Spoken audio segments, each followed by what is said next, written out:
अब इसको हमें मल्टीप्लाई नहीं करना है, ठीक है। अब नंबर ऑफ पिक्सल हमारे पास आ गए।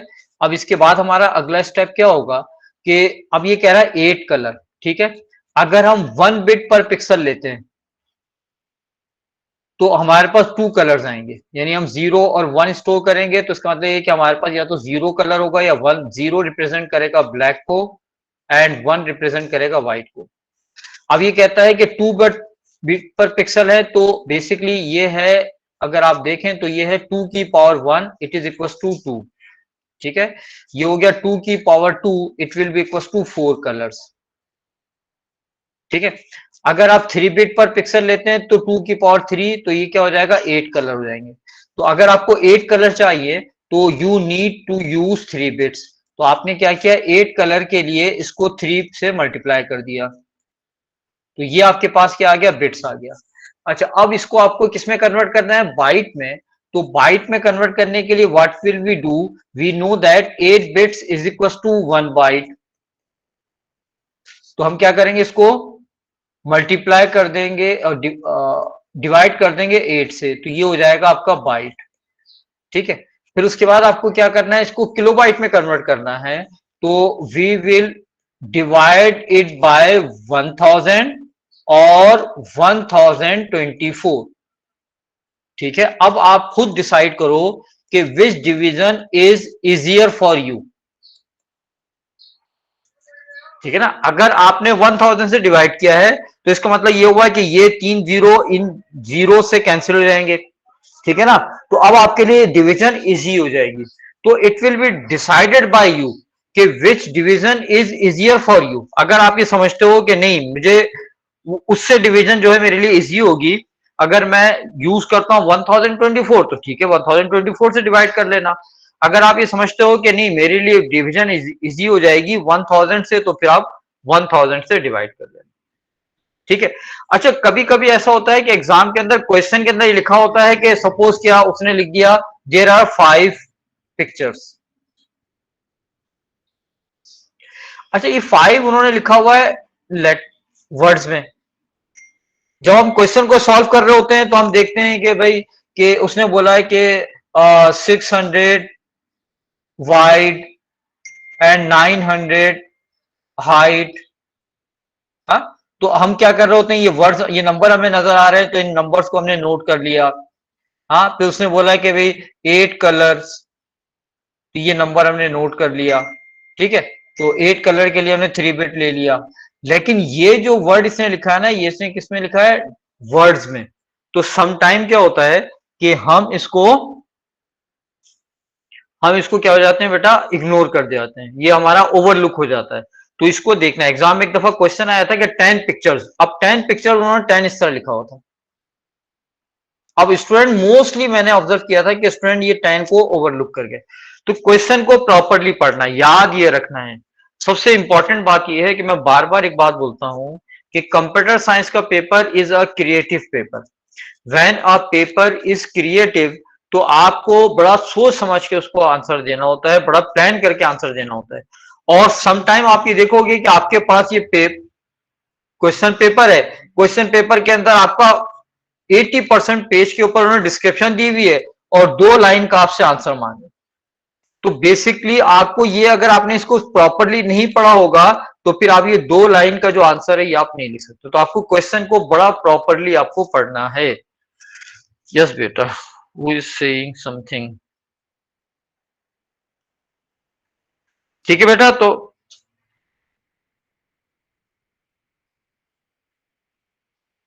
अच्छा भाई, क्या स्टेप दोबारा करना है, मैं कोई क्वेश्चन उठा लेता हूँ ना, फिर मैं आपको बता देता हूँ। जैसे ये हमारे पास एक इमेज, ठीक है, ये एक इमेज है हमारे पास। आपसे कह रहे हैं भी इस इमेज का साइज कैलकुलेट करो, ठीक है। Now you can observe how many pixels are there, 1 2 3 4 5 6 7 8 9 10 11 12 13 14 15 16। कितने भाई, 16 पिक्सल्स हैं इसकी विड्थ के अंदर। 1 2 3 4 5 6 7 8 9 10 11, 11 पिक्सल्स हैं इसकी हाइट के अंदर। और ये ब्लैक एंड व्हाइट इमेज है, तो इसका मतलब है कि 1 बिट, ये तो होगा आपके पास टोटल पिक्सल्स, ठीक है। फिर अब आप क्या करोगे, इसको मल्टीप्लाई करोगे नंबर ऑफ बिट से। अगर आपके पास ब्लैक एंड व्हाइट है तो इसका मतलब है कि 1 बिट पर पिक्सल है, तो आप इसको 1 से मल्टीप्लाई करोगे तो ये आ जाएगा बिट्स। अच्छा, हमें क्या चाहिए? बाइट। तो हम क्या करते हैं, इसको डिवाइड करते हैं 8 से, तो ये हो गया बाइट। ये सारा लिखने के बाद बिल्कुल एंड में आपको कैलकुलेशन करनी है। अगर पहले स्टेप में आपको कैलकुलेशन करने की नीड नहीं है। क्यों इसलिए नीड नहीं है कि हो सकता है आपकी बहुत सारी वैल्यूज ऐसी हो जो कि खुद ही आपस में कैंसिल आउट हो जाए। जिसका ये देखें, 8 को 16 से कैंसिल आउट हो जाएगा, ये 2 हो जाएगा, और 2 को 11 से मल्टीप्लाई कर देंगे 22 आ जाएगा बाइट। ठीक है ना? तो ये आपको सोच समझ के क्वेश्चन को सॉल्व करना है, और जो आपके पास वर्किंग आ रही है सब। ठीक है ना? ये क्या कह रहे हैं भाई, इमेज है 90 बाय 90 पिक्सल्स का इमेज है, या 637 बाय 637 पिक्सल्स का इमेज है। अब आपको इसका साइज कैलकुलेट करना है, और सपोज किया कि 256 कलर का इमेज है। ठीक है ना? 256 कलर का मतलब क्या हुआ कि 1 बिट के ऊपर कितने कलर आते हैं? 2। 2 बिट के ऊपर 4, 3 बिट के ऊपर 8, और आपको अगर 256 कलर चाहिए तो आपको 8 बिट चाहिए होंगे। 8 बिट के अंदर 256 कलर बनते हैं। ठीक है, ये आपको याद रखना है। क्यों? इसलिए कि 2 की पावर 8 इज इक्वल टू 256। जैसे 2 की पावर 1 इक्वल टू 2, 2 की पावर 2 इक्वल टू 4, 2 की पावर 3 इक्वल टू 8, तो 2 की पावर 8 इज इक्वल टू 256। तो ये 8 बिट का ये पिक्चर है। अब आप किस तरह यार इसको कैलकुलेट करना है? क्या करोगे आप? 637 टाइम्स 637, फिर आपने क्या किया, इसको बिट में कन्वर्ट करना है, तो आपने क्या किया, 8 बिट कर दिया। बिट को बाइट में कन्वर्ट करना है तो इसको डिवाइड कर दिया ए से। फिर इसको सपोज किया, आपको इसको कैलकुलेट करना है किसके अंदर, किलो बाइट के अंदर। तो अब देखें यहां पर 1000 से डिवाइड करना आपको इजी लगेगा। तो अगर आपको 1000 से डिवाइड करना इजी लग रहा है तो आप 1000 से डिवाइड करोगे। अगर आपको 1024 से डिवाइड करना इजी लगेगा तो आप 1024 से डिवाइड करोगे। ठीक है बच्चों, इज देयर एनी इश्यू?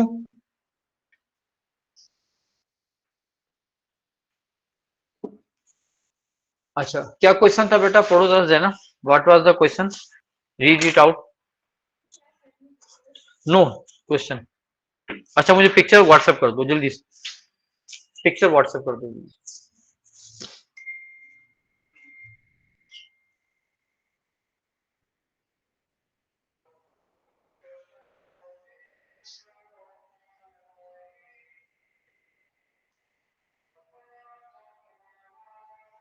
क्या है भी? क्या आपने व्हाट्सएप किया? मार्ले नीड्स टू स्टोर 8। अच्छा, सही है, अच्छी बात है, मैं भी कर लेता हूँ ये वाली।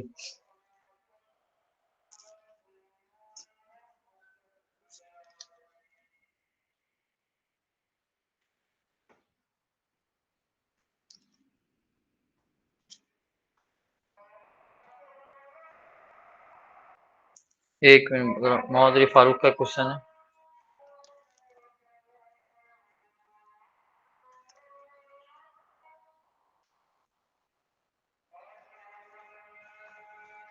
ठीक है बेटा, ये 2 क्वेश्चन है। और कोई किसी को कोई क्वेश्चन चाहिए इसमें से तो मुझे क्वेश्चन व्हाट्सएप कर दे।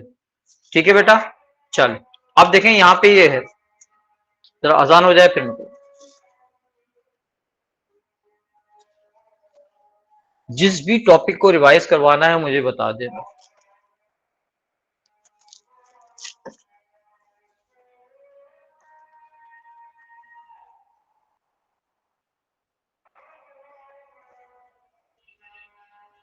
इनपुट आउटपुट डिवाइसेस में करवा देता हूँ। स्टोरेज स्टोरेज तो चल रहा है।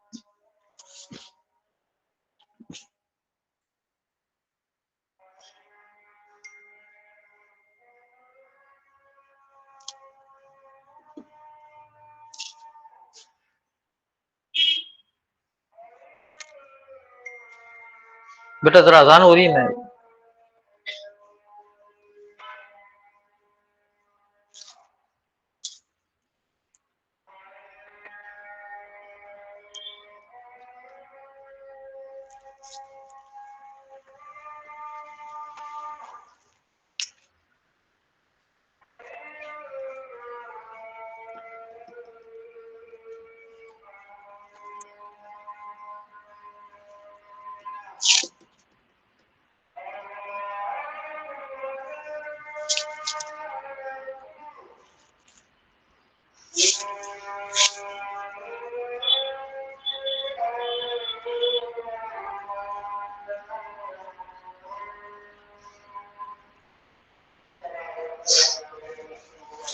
अच्छा भाई, बिस्मिल्लाह।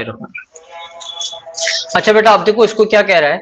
ये कह रहा है कि if the broadband data download rate is 40 megabits. अब याद रखो, इसने क्या बोला है, मेगाबिट्स, ठीक है, per second. How many second will it take to download a file 60। अब यहां पर आप कैसे आइडेंटिफाई करोगे कि यहां बी जो है ये बिट के लिए है या बाइट के लिए। तो याद ये रखना है कि when it is written in small letter then it will be for bit, और अगर ये कैपिटल में लिखा हुआ है तो ये क्या होगा, बाइट। याद ये रखना है। कैसे देखो यहां तो इसने क्लियरली बोल दिया ना 60 मेगाबिट्स, ठीक है, यहां से क्लियरली बोला हुआ है कि 60 मेगाबिट्स हैं। यहां इसने कुछ नहीं बोला कि बिट है या बाइट है, ठीक है ना। तो आप कैसे आइडेंटिफाई करोगे कि इट इज फॉर बिट और बाइट। अगर ये लिखा होता है स्मॉल में तो बिट है, और कैपिटल में लिखा हुआ है तो बाइट। ठीक है बेटा, अब इसको आपको कैलकुलेट करना। अब for calculation we need to make both unit same. एक जगह बिट से एक जगह बाइट है, अब दोनों को सेम करना है। तो इट विल बी बेटर कि आप क्या करो, इस बिट्स को बाइट में कन्वर्ट कर दो। हमें मालूम है कि 1 bit is equal to 8 byte. तो हम क्या कर देते हैं, 40 मेगाबिट्स को डिवाइड कर देते हैं 8 से, तो ये क्या हो जाएगा आपका बाइट, मेगाबाइट। ठीक है, तो कितना हो गया भाई, 5 मेगाबाइट हो गया। अब आपके पास फाइल का जो डाउनलोड की जो स्पीड है वो है 5 मेगाबाइट पर सेकेंड है, और फाइल का साइज है 60 MB। अब तो सिंपल हो गया, क्या करेंगे हम, 60 डिवाइड बाय 5, तो क्या आ जाएगा आपका answer, 12 seconds. Is there any issue बच्चों? ठीक है, इज इट क्लियर? ठीक। अच्छा, अब यहां पे एक क्वेश्चन आया था। अच्छा, इसी पेपर में एक और भी क्वेश्चन था, वो तो खैर चलो ठीक है। यहाँ पे क्वेश्चन आया, क्या कह रहा है कि मार्ले ऑल्सो नीड्स टू स्टोर। देखो यहाँ पे क्या लिखा है इसने, 10 किस तरह लिखा है, जो मैं कह रहा था ना आपसे, 10 इसने इस तरह लिखा। अब मैंने देखा है, ये मेरी ऑब्जर्वेशन है कि स्टूडेंट क्या करते हैं, इस 10 को ओवरलुक कर देते हैं, इग्नोर हो जाता है। अब कैलकुलेट कर रहे हैं ना, तो उसने देखा ये नंबर है, ये नंबर है, ये नंबर है, तो अब वो क्या किया स्टूडेंट ने, जल्दी जल्दी क्या किया, 500 को मल्टीप्लाई कर दिया 300 से, तो पिक्सल्स आ गए। ठीक है, फिर उसके बाद क्या किया स्टूडेंट ने, यहां पे उसके पास पिक्सल्स आ गए। अब पिक्सल्स को क्या किया उसने,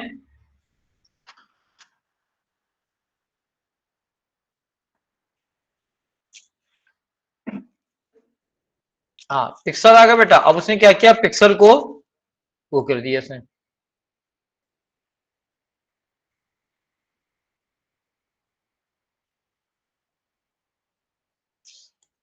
ठीक है, ये पिक्सल्स आ गए। अब क्या किया उसने, पिक्सल्स को कैलकुलेट कर लिया।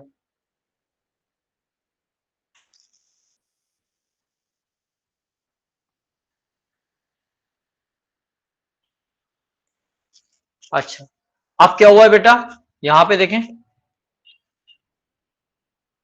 ये 10 है, 8 बिट की कलर इमेज है, और फिर उसके बाद 500 बाय 300 है, और कन्वर्ट किसमें करना है आपको, मेगाबाइट में। तो सबसे पहला काम तो क्या किया आपने, 500 को 300 से मल्टीप्लाई किया, तो आपके पास आ गए पिक्सल। फिर आपने क्या किया, 500 300, और इसने बोला 8 बिट, इसने बोल दिया खुद ही 8 बिट, तो आपने क्या कर दिया, इसको 8 से मल्टीप्लाई कर दिया, तो ये हो गया आपके बिट।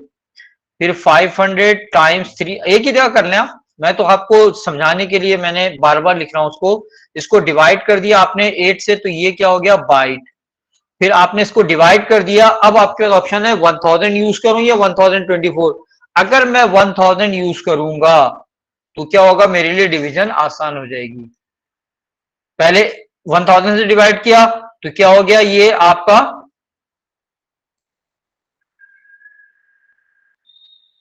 हाँ अच्छा भाई, एग्जामिनर ने अगर कलर नहीं बताया होगा, अगर एग्जामिनर ने कलर नहीं बताया है तो याद ये रखना है कि हमारे पास स्टैंडर्ड क्या है, हमारे पास स्टैंडर्ड है 24 बिट, जिसके अंदर आपको 16 मिलियन कलर्स आएंगे। ये कूलिंग नहीं कर रहा है तो बोलो ना उसको जाके यार, हाँ उसको बोलो जाके कि कूलिंग नहीं कर रहा है, क्यों परेशान हो रहे हो। ये लो, इसे ट्राई करो, ये लो जाने,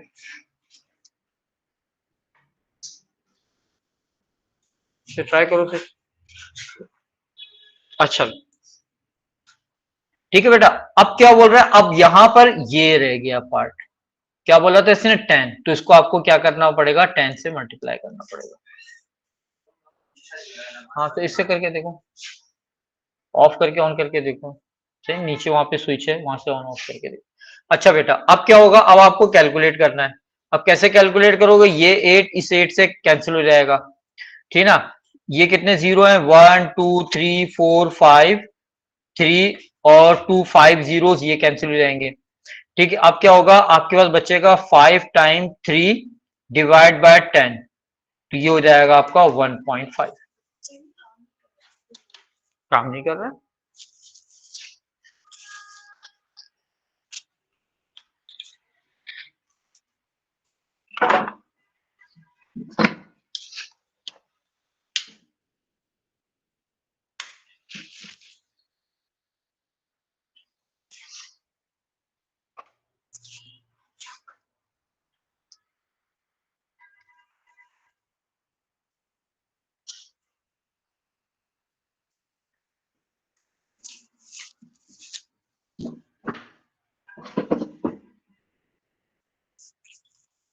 सही, अच्छा ठीक है मेरे बच्चों, तो क्या हो गया, ये आपने डिवाइड कर दिया, तो अब ये क्या हुआ बेटा कि यहाँ पर आपने 1000 टाइम्स 1000 से इसको डिवाइड कर दिया, तो आपके पास क्या आंसर आ गया, 1.5। इज इट क्लियर, ठीक है बच्चों, और कोई क्वेश्चन, किसको जोड़ोगा, एक दफा 1000 डिवाइड करेंगे तो किलोबाइट बन जाएगा, फिर एक और दफा करेंगे क्योंकि एग्जाम में उसने आपसे बोला है, क्या बोला है, मेगाबाइट। दूसरी इंपॉर्टेंट बात क्या है कि ये कह रहा है कि शो ऑल योर वर्किंग, तो आप ये देखोगे कि एग्जाम के अंदर यहाँ पर वर्किंग की वो दिया होगा। अब अगर ये 3 मार्क का क्वेश्चन हुआ ना, तो 1 मार्क आपका होगा करेक्ट आंसर का, और 2 मार्क्स आपके होंगे वर्किंग के, याद ये रखना है। अच्छा अगर कभी ऐसा होता है कि भाई बहुत ज्यादा आपके पास आ गया और आपको कैलकुलेट नहीं हो पा रहा है, आपसे डिवीजन नहीं हो पा रही है, तो आप अगर यहां पर इसी स्टेज के पर रोक भी दोगे ना तो भी चलेगा। सपोज क्या वो कह रहा है भाई आपको इसको की भी बाइट में कन्वर्ट करना है, या उसने बोल दिया भाई यूज 1024, ठीक ना। तो अब आपने क्या लिखा है, आपने लिखा है 500 टाइम्स 300 हाँ मल्टीप्लाइड बाय 8, ठीक है, मल्टीप्लाइड बाय 10, और यहां पर अब आपको क्या कह रहा है 1024 यूज करना है। अब 1024 लेंगे, कैलकुलेटर अलाउड नहीं है, तो अगर आप यहां पर लाके भी स्टॉप कर देते हो तो इट्स ओके, इस स्टेज के ऊपर आप स्टॉप कर देते हो तो ये ओके है। आपको आंसर में क्या लिखना है कि ये मेगाबाइट, और यहां पे क्या होगा, डिवाइड बाय 8 भी होगा, है ना। सही, तो आपने ये कर दिया, जितना आप सिंप्लीफाइड कर सकते हो, जहां जितने स्टेप तक आप कर सकते हो, जैसे आपने 8 को 8 से कैंसिल कर दिया, और फिर यहाँ पे क्या आ गया 10 और 500 और 300 है, तो ये बन गया आपका 5 टाइम्स 3 15, 1 2 3 4 5 जीरो आपने लगा दिया, और नीचे लिख दिया 1024 टाइम्स 1024, तो भी आपको आंसर, आपको मार्क्स मिल जाएंगे। ठीक है बच्चों, एनीथिंग एल्स, एनीथिंग एल्स ना, ठीक है बेटा।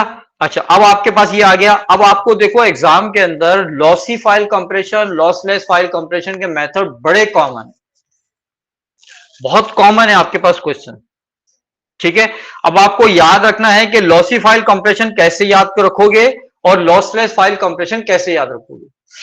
अगर लॉसी फाइल कंप्रेशन कर रहे हो, ठीक है ना, तो लॉसी फाइल कंप्रेशन के अंदर सिंपल सा मेथड क्या होगा, सिंपल सा मेथड ये होगा कि आप इसको नोट कर लो जल्दी से, या तो आपके पास आएगा इमेज या आपके पास आएगा ऑडियो। अगर वीडियो बोल रहा है ना, तो वीडियो के अंदर आप इमेज को कंप्रेस कर देना, video is combination of images and audio, और ऑडियो को कंप्रेस कर देना। इमेज को कंप्रेस करना है ना लॉसी, तो आपको दो काम करने। क्या काम करने हैं बेटा? एक, आपको इसमें से बिट डेप्थ कम करना है। क्या करेंगे आप? Reduce bit depth. तो इससे क्या होगा? कलर्स कम हो जाएंगे, लेकिन इमेज का साइज कम हो जाएगा। दूसरा काम क्या करोगे आप? Reduce pixel density.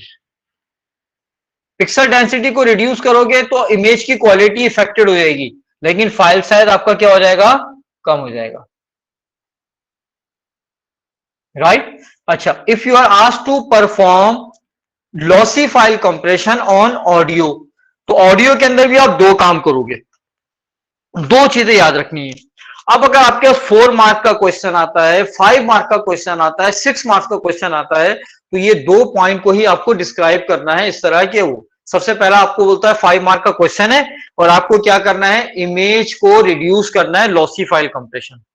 अब 5 मार्क्स के लिए आपको पॉइंट्स लिखने हैं। पहले क्या लिखोगे? Lossy file compression algorithm is use. एक पॉइंट तो ये हो गया। दूसरी बात क्या करोगे? Reduce, it will reduce the bit depth. अच्छा, बिट डेप्थ का इफेक्ट क्या होगा? बिट डेप्थ का इफेक्ट क्या होगा? कलर्स कम हो जाएंगे, अवेलेबल कलर्स कम हो जाएंगे। ठीक है, कितने हो गए आपके? 3 पॉइंट हो गए। पहला आपने क्या लिखा? Lossy file compression algorithm is use, reduce bit depth, it will reduce the available colours. ठीक है, फिर आप क्या लिखोगे? Reduce pixel density, it will reduce the image resolution. ये 5 पॉइंट्स हो गए।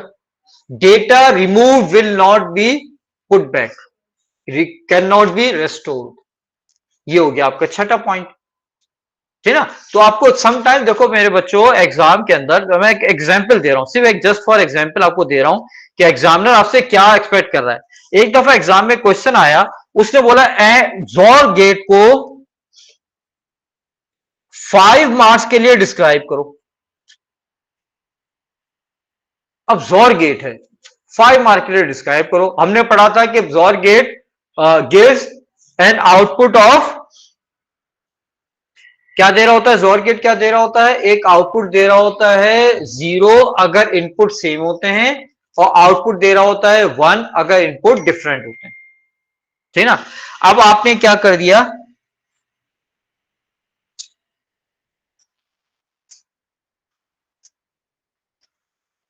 अब आपने क्या कर दिया? अब आपने क्या कर दिया बेटा? अच्छा, मैं असल में ये वन नोट प्रॉब्लम कर रहा है, मैं दूसरा वन नोट स्टार्ट करता हूं। 1 मिनट बेटा।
ठीक है बेटा, हम क्या बात कर रहे थे कि आपको क्या करना है? जोर गेट को डिस्क्राइब करना है। कितने मार्क्स के लिए डिस्क्राइब करना है जोर गेट को?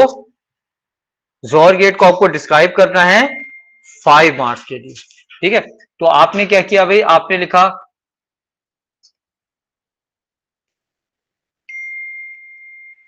आपने क्या लिखा? जोर गेट। ठीक है, 5 मार्क्स के लिए। तो आपने क्या किया? 1 मार्क के लिए तो इसका बना दिया आपने, इसकी सर्किट डायग्राम बना दी। सर्किट डायग्राम आपने बना दी तो कितने मार्क्स मिल गए आपको? 1 मार्क मिल गया। ठीक है, अच्छा भी, एक मिनट, ये मैसेज आ रहे हैं बच्चों के।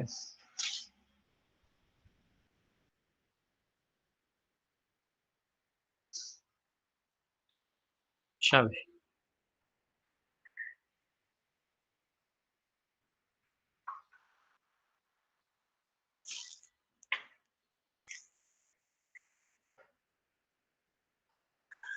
अच्छा बेटा, अब आपने एक मार्क के लिए क्या बना दिया भाई, इसकी आपने सर्किट डायग्राम बना दी।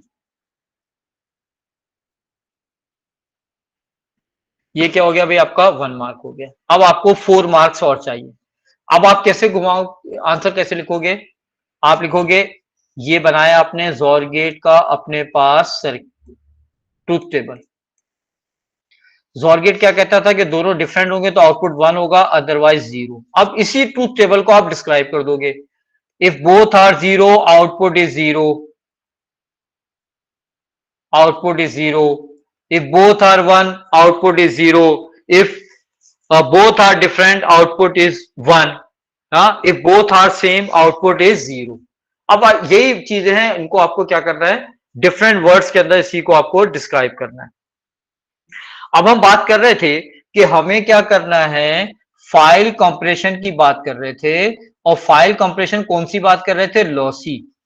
बहुत इंपॉर्टेंट है हमारे लिए फाइल कंप्रेशन, ठीक है ना। इसके मल्टीपल टाइप के क्वेश्चन आते हैं और डिफरेंट स्टाइल के अंदर क्वेश्चन आते हैं, ठीक है। अब अगर मैं लॉसी की बात करता हूं, और लॉसी फाइल कंप्रेशन हम करते हैं एक तो इमेज पर और एक ऑडियो पर।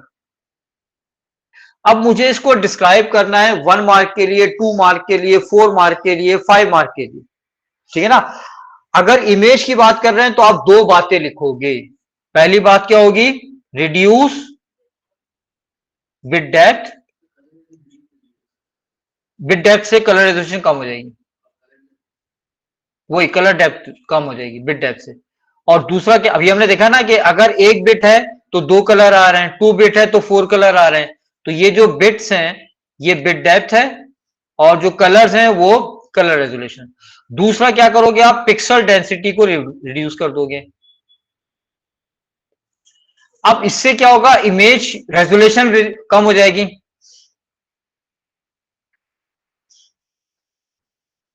इससे क्या होगा, कलर डेप्थ कम हो जाएगी, अवेलेबल कलर्स कम हो जाएंगे। सैंपल इमेज में नहीं होता, ठीक है बेटा, ये हो गया। तो ये आपके पास हो गया। अब इसको आपको 4 मार्क के लिए डिस्क्राइब करना है, 5 मार्क के लिए डिस्क्राइब करना है। पहले आपने कहा reduce lossy file compression algorithm is use, it will reduce bit depth resulting in the reduction of colors, available colors. It will reduce pixel density, so the image resolution will be affected. File size will be reduced, the data cannot be restored, and file is compressed, ठीक है। फिर उसके बाद audio, audio के अंदर भी आपको दो बातें याद रखनी है।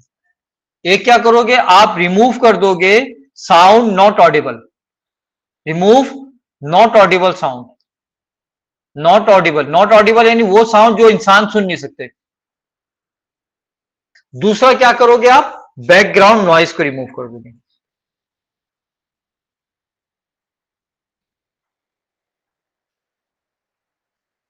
अब इन दो चीजों को, बैकग्राउंड नॉइस को रिमूव कर देंगे। हाँ बेसिकली सम, हाँ वो नॉट ऑडिबल माने ह्यूमन एयर जिसको आप सुन नहीं सकते, आप जिसको सुन नहीं सकते हैं वो नॉट ऑडिबल। अच्छा, ये तो हो गया आपका किसके अंदर, लॉसी फाइल कंप्रेशन में। अब अगर वो आपसे कहता है कि लॉसलेस फाइल कंप्रेशन करें, तो लॉसलेस फाइल कंप्रेशन में तो सारे कंप्रेशन है, सारी फाइल में। अब लॉसलेस फाइल कंप्रेशन आपको टेक्स्ट में भी करना है, इमेज में भी करना है, और ऑडियो में भी करना है।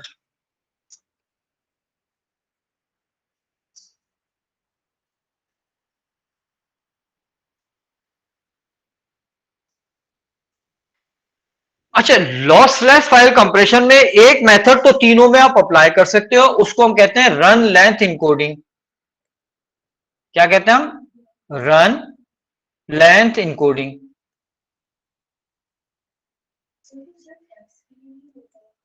तीनों के लिए होता है।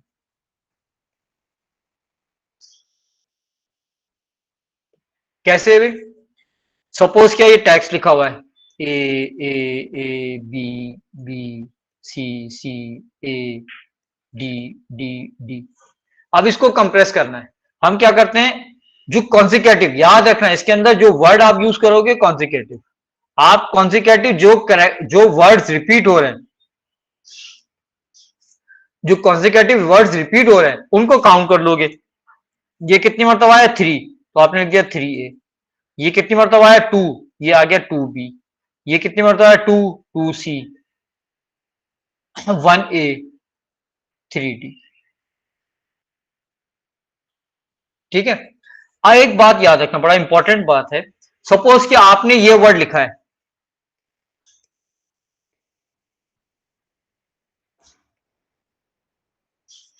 अब आपको इसको कंप्रेस करना है। रन लेंथ इनकोडिंग यूज करते हैं। तो रन लेंथ इनकोडिंग में क्या करते हैं, रिपीटेड वर्ड्स को, हर वर्ड को उसका नंबर ऑफ रन के साथ लिखते हैं। अब आप क्या लिखोगे 1A, कितने कैरेक्टर लग रहे हैं भाई, 1 2 3 4 5 6 7 8 9 10 11 12 13 14 कैरेक्टर लग रहे हैं। ठीक है ना, तो 14 कैरेक्टर। अब मैंने लिखा 1A, 1B, 1D, 1U, 2L, 1A, 1H, 1P, 1A, 1T, 1E, 1L। Correct, कौन सा बेटा? नहीं नहीं, कॉन्सिक्यूटिव, राइट। तो आप कितने बने भाई कैरेक्टर, कितने बने भाई, 1 2 3 4 5 6 7 8 9 10 11 12 13 14 15 16 17 18 19 20 21 22 23 24। कंप्रेस करने पर फाइल का साइज 24 कैरेक्टर का हो गया, 24 बाइट का। तो एग्जाम में ये क्वेश्चन आया है एक दफा। क्या क्वेश्चन आया है कि how is it possible that compressed file size is increased. Are you getting my point मेरे बच्चों? कंप्रेस फाइल साइज कैसे बढ़ सकता है भाई? तो कंप्रेस फाइल साइज ऐसे बढ़ सकता है। अब आपने एक इमेज बनाई, सपोज क्या ये आपकी इमेज है, ये इमेज है आपकी, ठीक है ना। अब इस इमेज के अंदर आपने क्या किया, इसको डिवाइड कर दिया पिक्सल्स के अंदर।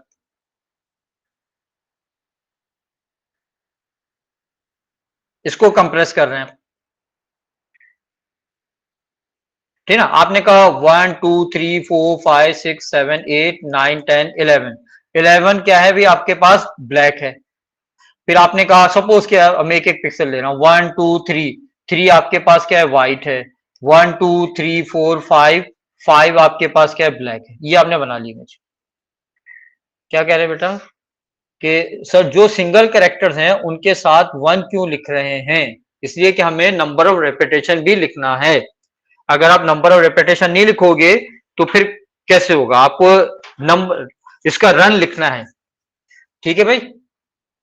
तो अब क्या हुआ है कि आपने ये लिया है, जब आपने ये लिया है तो अब आप इमेज को कंप्रेस कर रहे हो तो ये हो रहा है। लेकिन अगर आपके पास कोई इमेज ऐसी है जिसके अंदर रिपीटेड कलर नहीं है, हर कलर डिफरेंट है, तो अब अगर रन लेंथ इनकोडिंग करोगे आप, तो सपोज क्या यहां पे ये वाला कलर है, ठीक है, ये कलर यहां पर है, ठीक है, आपने ये,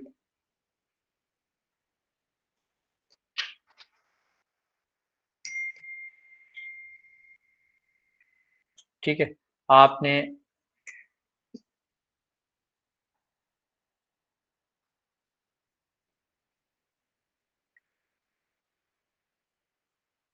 ठीक है, ये आ गया आपके पास।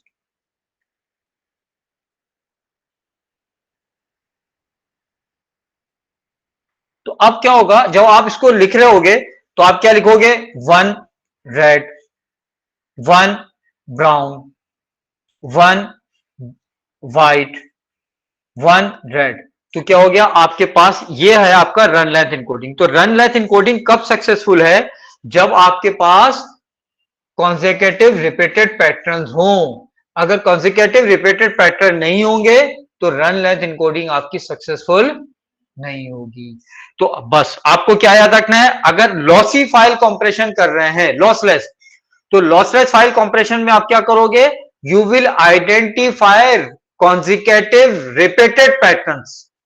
क्या यूज करोगे, क्या वर्ड यूज करोगे? Consecutive repeated patterns.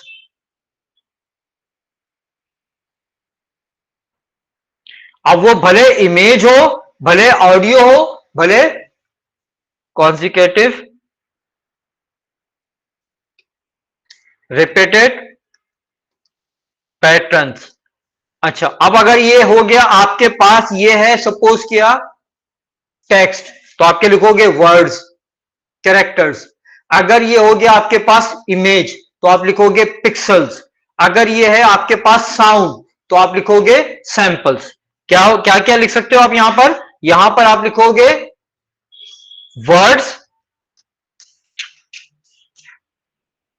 हाँ क्या लिखोगे आप? वर्ड्स। वर्ड्स किसके लिए लिखोगे भाई आप? टेक्स्ट के लिए या कैरेक्टर। ठीक है। अच्छा, फिर अगर ये है इमेज, तो क्या लिखोगे? पिक्सल्स। और अगर ये है साउंड, तो क्या लिखोगे? सैंपल्स। ठीक है। ये क्या होंगे?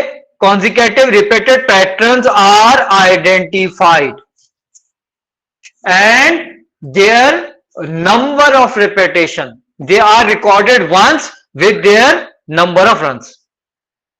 क्या लिखोगे? Are identified and their and recorded once with their number of repetition।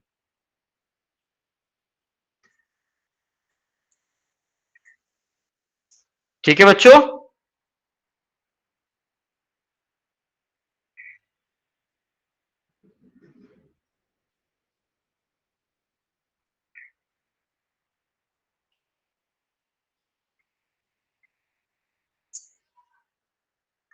हाँ बेटा, इज इट क्लियर मेरे बच्चों?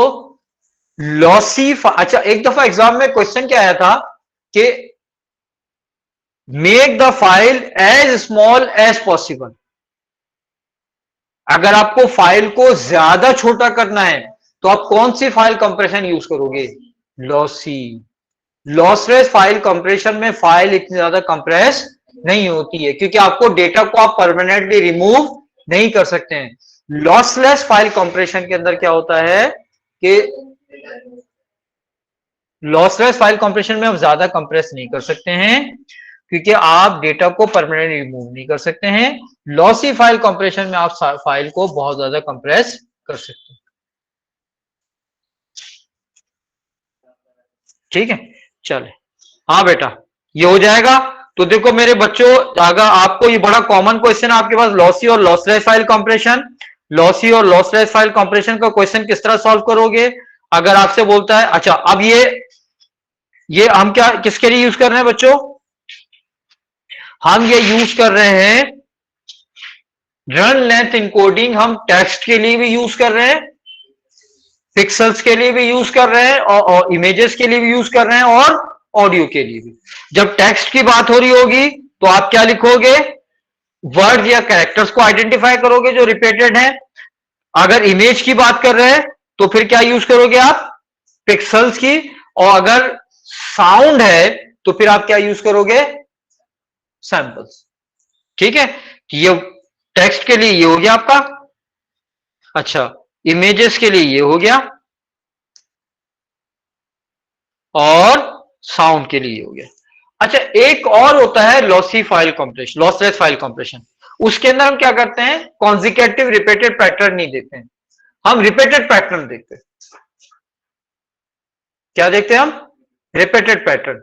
जैसे सपोज क्या कि एक क्वेश्चन हमारे पास है, लिखा हुआ है,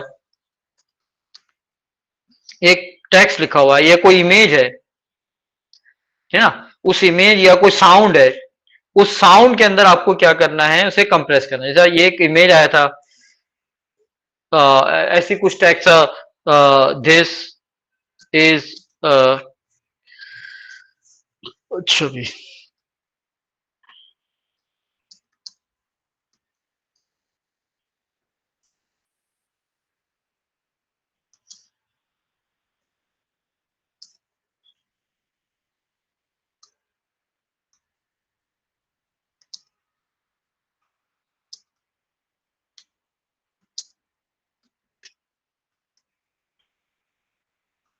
ठीक है, अब इसको कंप्रेस करना है। ठीक है, तो अब यहां पे क्या कर सकते हैं आप कि आप इसमें देख सकते हैं कि कौन से साउंड वर्ड्स के पैटर्न जो है वो बार बार आ रहे हैं। जरूरी नहीं कि they are at consecutive locations. For example ये I S, I S, I S, I S. ठीक है, तो इसको हम क्या कर देते हैं, आई एस को रिप्लेस कर देते हैं एक ऐसे character say that is not part of the data. Suppose कि मैंने इसे डॉलर से रिप्लेस कर दिया, तो जहां जहां आई S I S I S लिखा हुआ वहां क्या लगा दूंगा मैं, डॉलर। अच्छा, फिर उसके बाद क्या हुआ, ये T H A T H A bar bar use हुआ है, तो इसको हमने क्या कर दिया, टी एच को रिप्लेस कर दिया हैश से। ठीक है, और हमने देखा कौन सी चीजें ऐसी हैं जो बार बार रिपीट हो रही हैं, I N I N I N. ठीक है ना, तो आपने क्या कर दिया, आई एन को रिप्लेस कर दिया एम परसेंट से। ठीक है, अब इसको हमने लिख लिया, तो टी एच की जगह क्या आ गया, हैश। आई एस की जगह क्या आ गया, डॉलर। फिर डॉलर, फिर फिर एफ, डॉलर, फिर hash, A, T, dollar, B, E, M percent, G, used, M percent, cook, M percent, G. तो अब क्या हो गया कि हमने ये साउंड, हमने क्या किया है कि जो रिपीटेड वर्ड्स हैं जो कि कॉन्जिक्यूटिव लोकेशंस पर नहीं थे, याद है, जो कॉन्जिक्यूटिव हैं लेकिन कंटीजियस लोकेशंस पर नहीं है, तो उनको हमने क्या कर दिया इस तरह, इसको भी हम कंप्रेस कर सकते हैं। लेकिन इसके लिए आपको ये लिस्ट आपको बनानी पड़ेगी कि किसको किससे रिप्लेस किया है। जब आपको डीकंप्रेस करना है तो आईएस जहां पे लिखा हुआ था वहां आपने डॉलर लगा दिया है, तो जहां डॉलर है वहां आप आईएस लगा दोगे, जहां हैश है वहां टीएच लगा दोगे, जहां एम परसेंट है वहां आईएन लगा दोगे, तो ये डीकंप्रेस हो जाएगा। अब यही काम आप क्या कर सकते हो, इमेज के अंदर भी कर सकते हो। इमेज के अंदर कुछ पैटर्न ऐसे हैं जो डिफरेंट लोकेशंस पर है, तो उनको आप कोई एक कैरेक्टर से रिप्लेस कर दो और वो आप एक दफा लिखो। ठीक है बच्चों, हाँ बच्चों, ये हो गया। हेलो, अब बताएं फाइल साइज कैलकुलेशन। हाँ, क्या कह रहे हैं अभी सुभाष लाल, क्या कह रहे हो? वो एक आपका इशू है ना कि आप ये कह रहे हो कि आईएनजी के बजाय मैं आईएन ले लूं या जो भी है, ठीक है। ये तो मैं एक ऐसी क्वेश्चन करवाया ना, तो जो आपको बेटर लगे वो कर ले। कोई हार्ड एंड फास्ट रूल थोड़ी है कि मैं ये कह रहा हूं कि आईएन लें, तो आपने देखा कि आपको बैठे हुए आपने वहां पे देखा कि आईएनजी रिपीट हो रहा है पूरा, तो सही है, तो फिर आप आईएनजी की जगह ले लेते कुछ। ये आपको लिखना पड़ेगा ना कि how you will replace it. Suppose कि हाउ डू यू कंप्रेस, ये आपको सेंटेंस दे दिया, बोले कि इसको कंप्रेस करें, कंप्रेस करने का मेथड लिखें। तो आप लिखोगे कि firstly I identify the repeated patterns and I will replace them with a character that is not part of the data.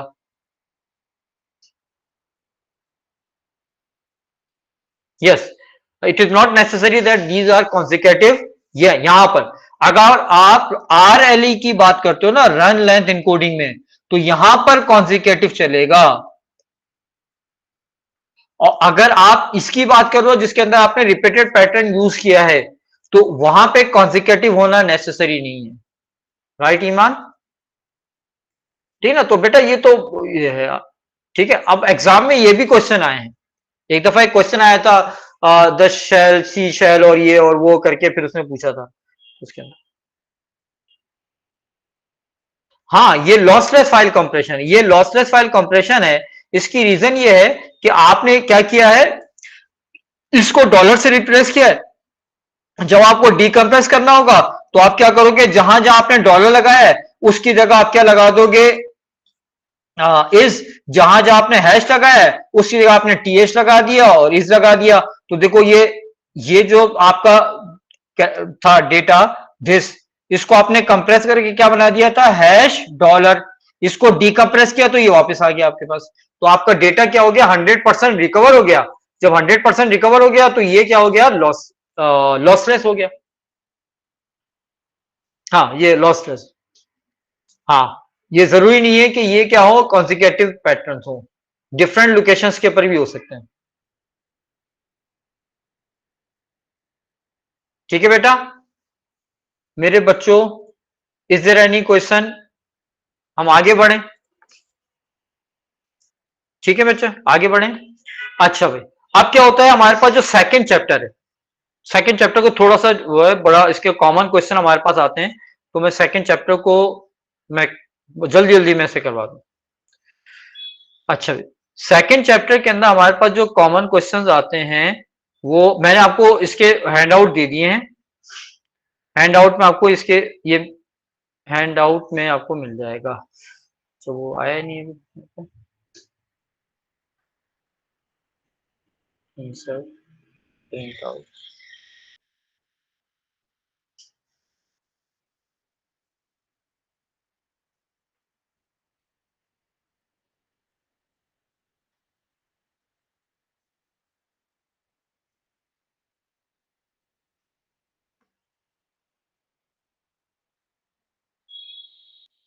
अच्छा,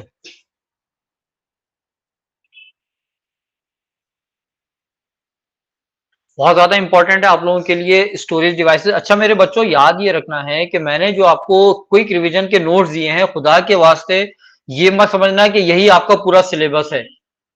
हाँ, ये मैंने देखो कहां पे आके मैं स्टॉप हो गया हूं, मैं स्टॉप हो गया हूं आउटपुट डिवाइसेस और स्टोरेज पर।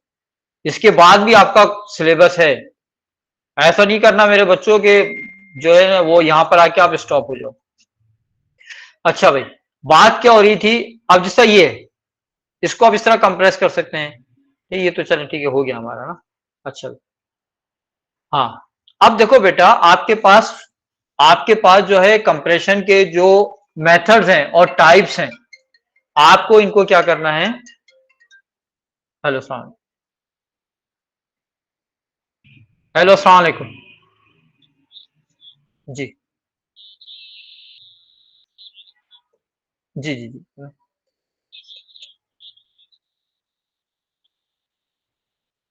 असल में हाँ हाँ, असल में अभी मेरी क्लास चल रही, कल बच्चों का पेपर है, तो बाद में बात कर लें। ठीक है, हाँ, कल कर लें आप आराम से। हाँ, ठीक तो।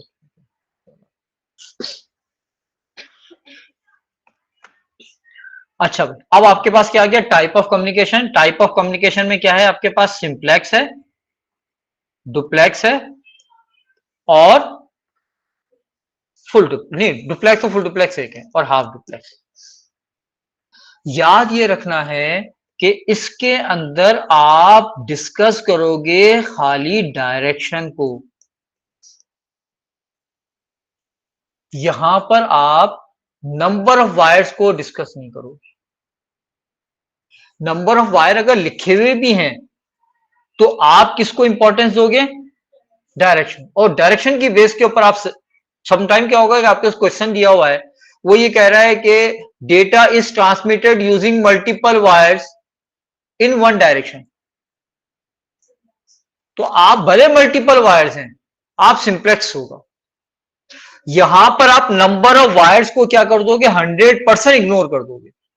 और जब यहां पर आए तो यहां पर आपको वायर्स की बात करनी है, डायरेक्शन को आप इग्नोर कर दोगे। ठीक है ना? डायरेक्शन को आप डिस्कस नहीं करोगे कि आपके पास सीरियल है तो वन वे होगा या टू वे होगा, पैरेलल है तो वन वे होगा, टू वे होगा, एट द सेम होगा, वन एट अ टाइम होगा या बोथ होगा एट द सेम टाइम। इसको डिस्कस नहीं करोगे। किसको डिस्कस करोगे? सिर्फ और सिर्फ आप वायर्स। अगर वन वायर है तो क्या हो गया आपका? सीरियल। और मल्टीपल वायर है, दूसरी बात बहुत इंपॉर्टेंट बात है, दूसरी बहुत इंपॉर्टेंट बात है कि सीरियल और पैरेलल। सीरियल यूज होगा लॉन्ग डिस्टेंस के लिए और पैरेलल यूज होगा शॉर्ट डिस्टेंस के लिए। अब आपको क्वेश्चन की वर्डिंग देखनी है। एक दफा एग्जाम में क्वेश्चन आया कि a device is 5 meters away from the print, printer is 5 meters away या 5 kilometer अवे, हाँ, या 5 meter away from the CPU, suggest a communication method.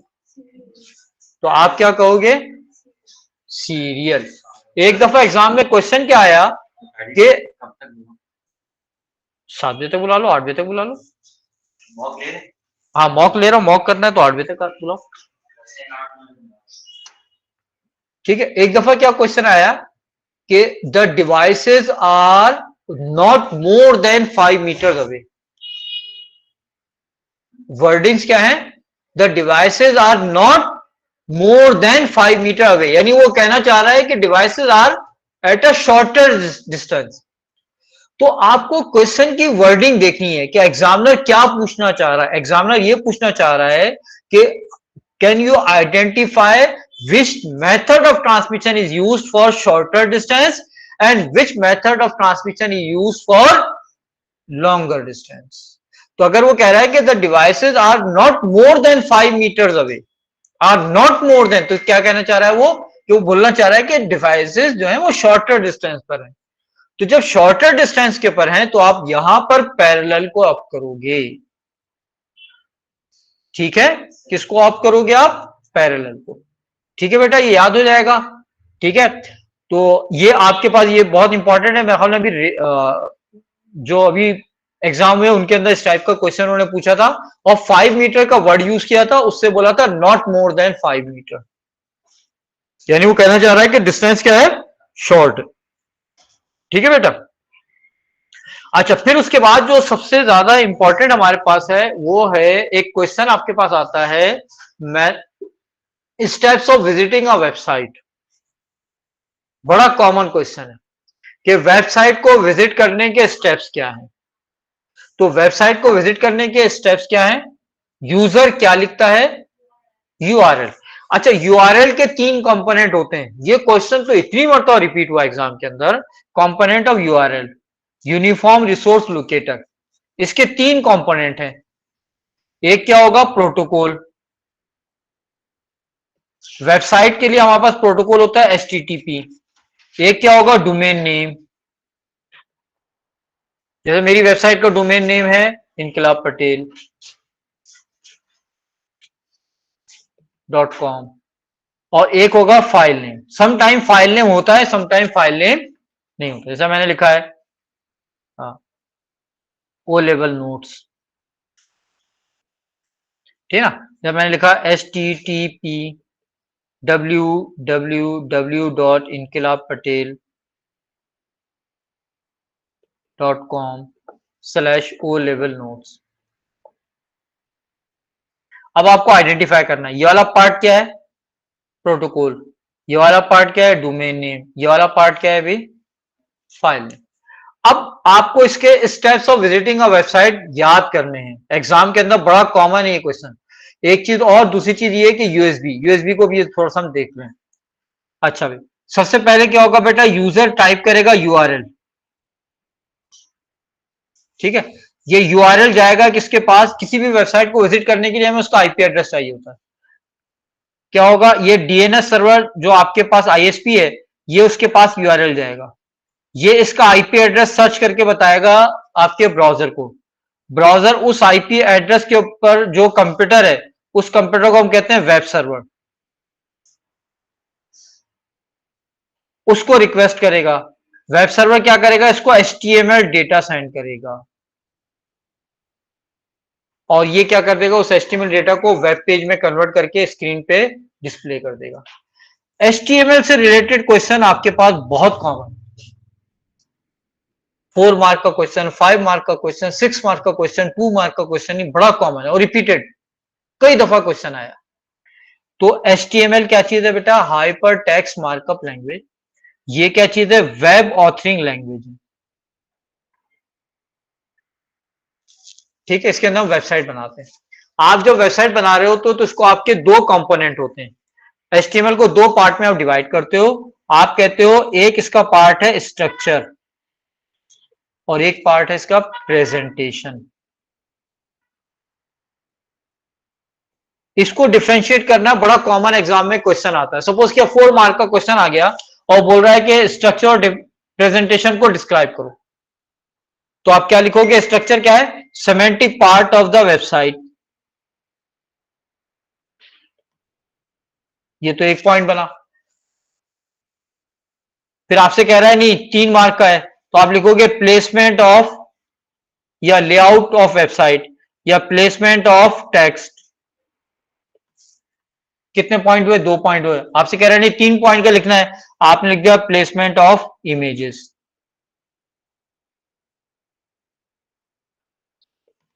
हो गया भाई, 3 मार्क का हो गया। आपको एक और मार्क डालना है, प्लेसमेंट ऑफ ऑडियो डाल दो, लेआउट ऑफ द वेबसाइट डाल दो, आपके पॉइंट्स बन गए। अच्छा भाई, याद रखो ये एज्यूम करके नहीं चलना है कि प्लेसमेंट हो गया तो मैंने बोल दिया placement of text and images तो बस हो गया मेरा, वो understood nothing, nothing is understood. आपको खुद पॉइंट लिखने पड़ेंगे, ये एज्यूम करके नहीं चलना है कि एग्जामिनर खुद समझ जाएगा। ठीक है। अच्छा भाई, अब प्रेजेंटेशन ये क्या करता है?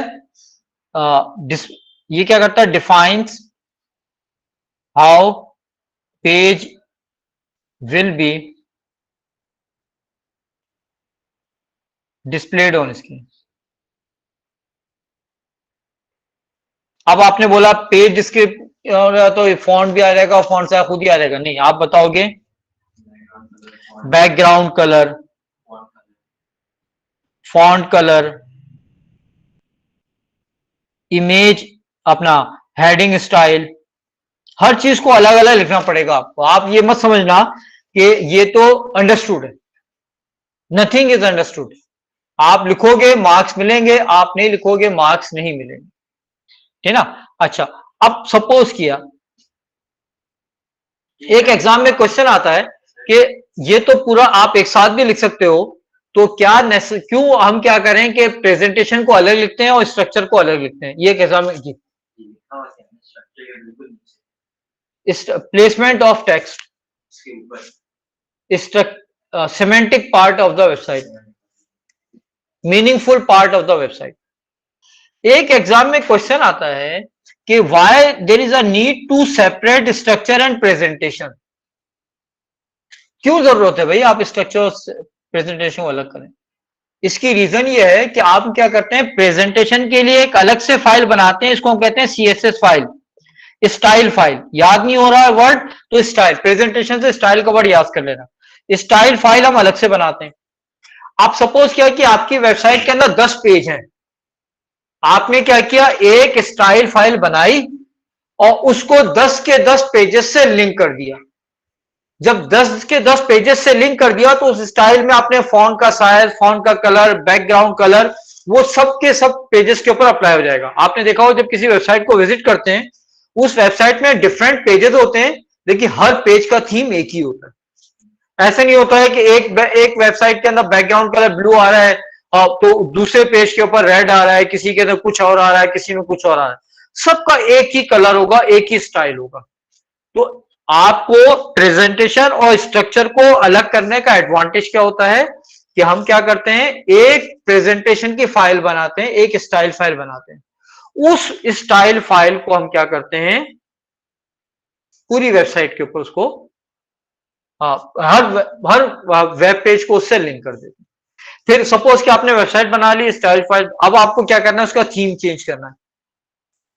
सिंपली हम जाएंगे अपनी स्टाइल फाइल के अंदर चेंजेस करेंगे, उस पूरी वेबसाइट के ऊपर वो क्या हो जाएगा, अप्लाई हो जाएगा। अगर ऐसा नहीं करते तो आपको हर पेज पे जाके ये कोड लिखना पड़ता। तो ये रीजन है कि हम क्या करते हैं, प्रेजेंटेशन को स्ट्रक्चर से सेपरेट करते हैं। ये एग्जाम में क्वेश्चन आया है लास्ट टाइम। पहले सिर्फ ये पूछते थे कि स्ट्रक्चर क्या चीज है, प्रेजेंटेशन क्या चीज है। अब इन्होंने ये क्वेश्चन भी करना शुरू कर दिया है कि why there is a need of separating structure and presentation. ठीक है, ये बहुत इंपॉर्टेंट है आपके लिए, इसको नोट कर लें। ठीक है बेटा, इज इट क्लियर? अच्छा भाई, ये हो गया हमारे पास। और कुछ इसके अंदर बाहर, फिर उसके बाद आपसे पूछेगा ब्राउजर के रोल क्या है। और अच्छा, यूएसबी के अंदर याद रखना है कि ये जो यूएसबी का वर्ड है, ये बेसिकली ये यूएसबी क्या है, ये एक वायर है। देखो यहां मैंने वायर की डायग्राम दी है। यूएसबी क्या है, एक वायर है, ये वायर। बस कहते हैं वायर को। बस किसको बोलते हैं हम? वायर को। तो ये यूएसबी क्या होती है? वायर। तो यूएसबी को जब भी आप डिस्क्राइब करोगे तो आप वायर को डिस्क्राइब कर रहे होगे। अगर आपने यूएसबी फ्लैश मेमोरी को डिस्क्राइब कर दिया और एग्जामिनर को लग गया कि आप क्या किसको डिस्क्राइब कर रहे हो? फ्लैश मेमोरी को, तो आपको मार्क्स नहीं देगा। सपोज कि आपने लिख दिया कि it is portable. Wire portable नहीं, वायर तो मेथड ऑफ कनेक्शन है। यूएसबी फ्लैश मेमोरी पोर्टेबल है।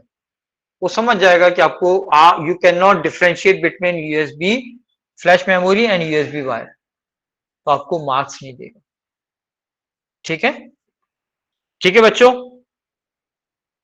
अच्छा भाई, इसके बाद हमारे पास जो फिर उसके बाद आपको ये याद रखना है कि चेकसम क्या चीज है, चेक डिलीट क्या चीज है, चेकसम और चेक डिलीट में क्या डिफरेंसेस है, पैरिटी चेक की डेफिनेशन। एक दफा ये बड़ा कॉमन क्वेश्चन है कि why parity check can not identify the error. तो जब ट्रांसपोजिशन एरर होगा या मोर देन वन बिट जो एरर होगा तो पैरिटी सेम रहेगी और आप उसे आइडेंटिफाई। सपोज किया ये आपका डेटा है, आप यूज कर रहे हो इवन पैरिटी। अब क्या हुआ है कि आपने डेटा को जब ट्रांसमिट किया तो आपके यूजर के पास ये डेटा पहुंचा।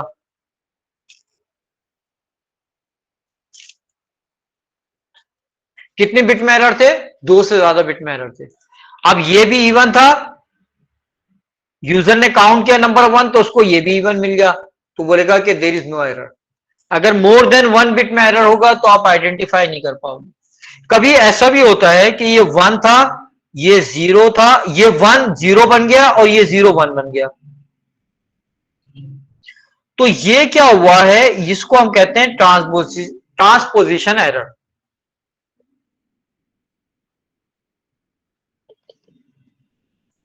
जो 0 था वो 1 बन के ट्रांसमिट हो गया, जो 1 था वो 0। अभी भी आप क्या कर सकते हो? आइडेंटिफाई नहीं कर पा सकते। तो अगर वो आपसे पूछता है 2 मार्क के लिए कि when parity can not identify the error, तो एक आप लिखोगे ट्रांसपोजिशन एरर और एक क्या लिखोगे if there are error in more than 1 bit and parity remain same. ये बहुत इंपॉर्टेंट है आपके लिए। ठीक है बेटा? और बाकी तो आपको ये मैंने दे दिया है, यहां से देख लेना। अच्छा भाई, इसके बाद आपके पास देखो मैंने इसके अंदर ये आपको क्वेश्चन जो मैंने बनाए हैं उसके अंदर। अच्छा भाई, लॉजिक गेट के क्वेश्चंस, लॉजिक गेट के क्वेश्चन के अंदर हो सकता है कि वो आपको एक आपको सर्किट डायग्राम देकर या लॉजिक स्टेटमेंट देकर आपसे ट्रुथ टेबल फिल करवाते हैं। ये भी हो सकता है, याद रखना है, कि आपको ट्रुथ टेबल दे दे और बोले इसका सर्किट डायग्राम बनाओ, या ट्रुथ टेबल दे दे और बोले इसका लॉजिक सर्किट बनाओ। सही है? सपोज क्या ये ट्रुथ टेबल है,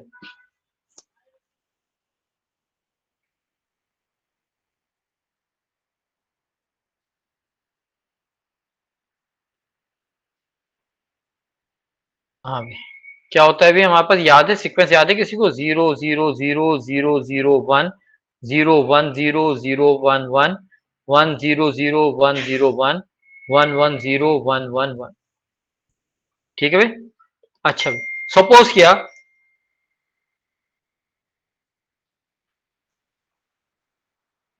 कैन यू एक्सप्लेन चेक डिट। अच्छा ठीक है, मैं करता हूं। क्या हो बेटा? सर यूएसबी सीरियल है, डुप्लेक्स। हाँ यूएसबी बेटा सीरियल भी है और डुप्लेक्स भी है। हमने पहले ही बात कर ली थी मेरे बच्चों कि सीरियल जो है वो मेथड है, इसके अंदर आपको ये नहीं देखना होता है कि एक वायर है, एक डायरेक्शन में जा रहा है, 2 डायरेक्शन में जा रहा है।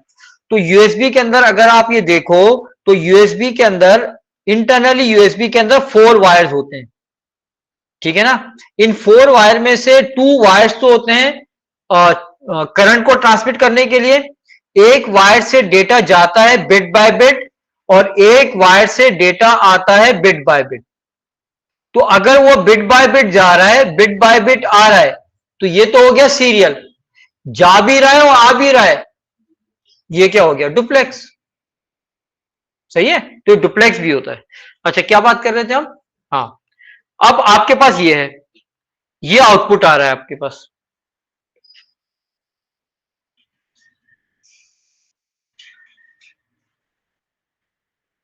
ये आउटपुट आएगा। ऐसे लिखा है मैंने, कोई वो नहीं करके नहीं लिखा है।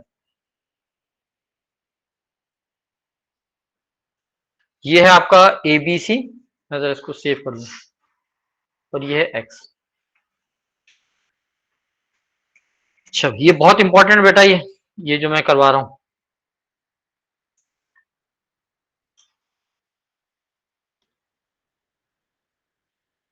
अच्छा अब मैं यहां पे लिख रहा हूं आउटपुट। अच्छा क्या है भाई, मैं लिखा 0 0, ऐसे में लिख रहा हूं, कोई मैं वो करके नहीं लिख रहा हूं।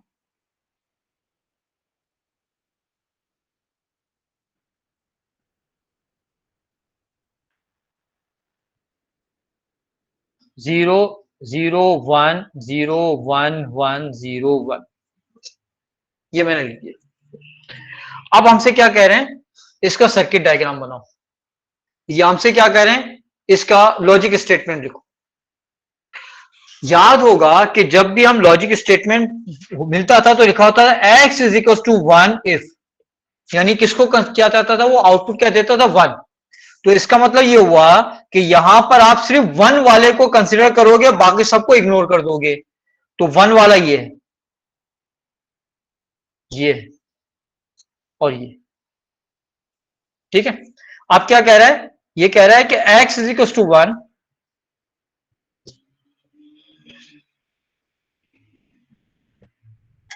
ठीक है बेटा। तो अब ये 1 है ना। अब देखो यहां पे क्या कह रहा है कि a 0 है और b 1 है। क्या है, a is 0 and b is 1। सही। अच्छा अब ये एक सिचुएशन है, तो आपको इस सिचुएशन को दो जगह टेस्ट करना है। यहां पर भी देखो a0 b1 है, तो क्या x1 आ रहा है, तो इसको हटा देंगे। ये क्या हो गया आपका, गलत हो गया। अब हम लेते हैं, ये इसको लेते हैं।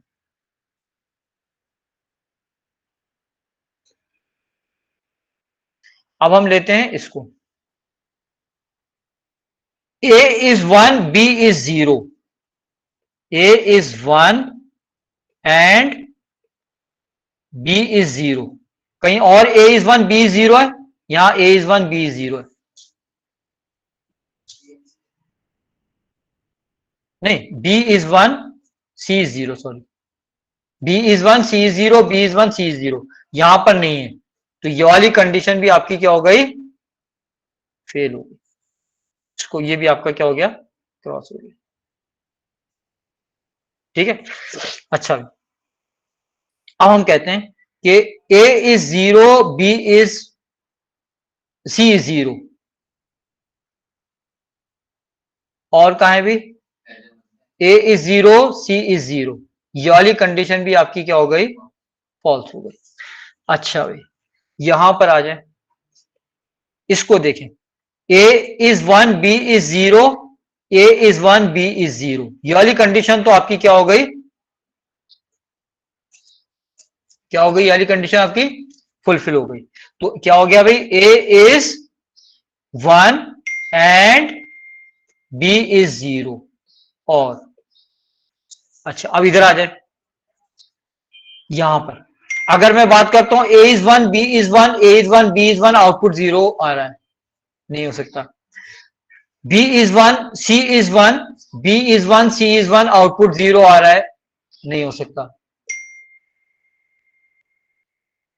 हो रहा है। तो अब आप क्या करो, 3 ले लो। क्या ले लो आप, a is 1 b is 1 c is 1,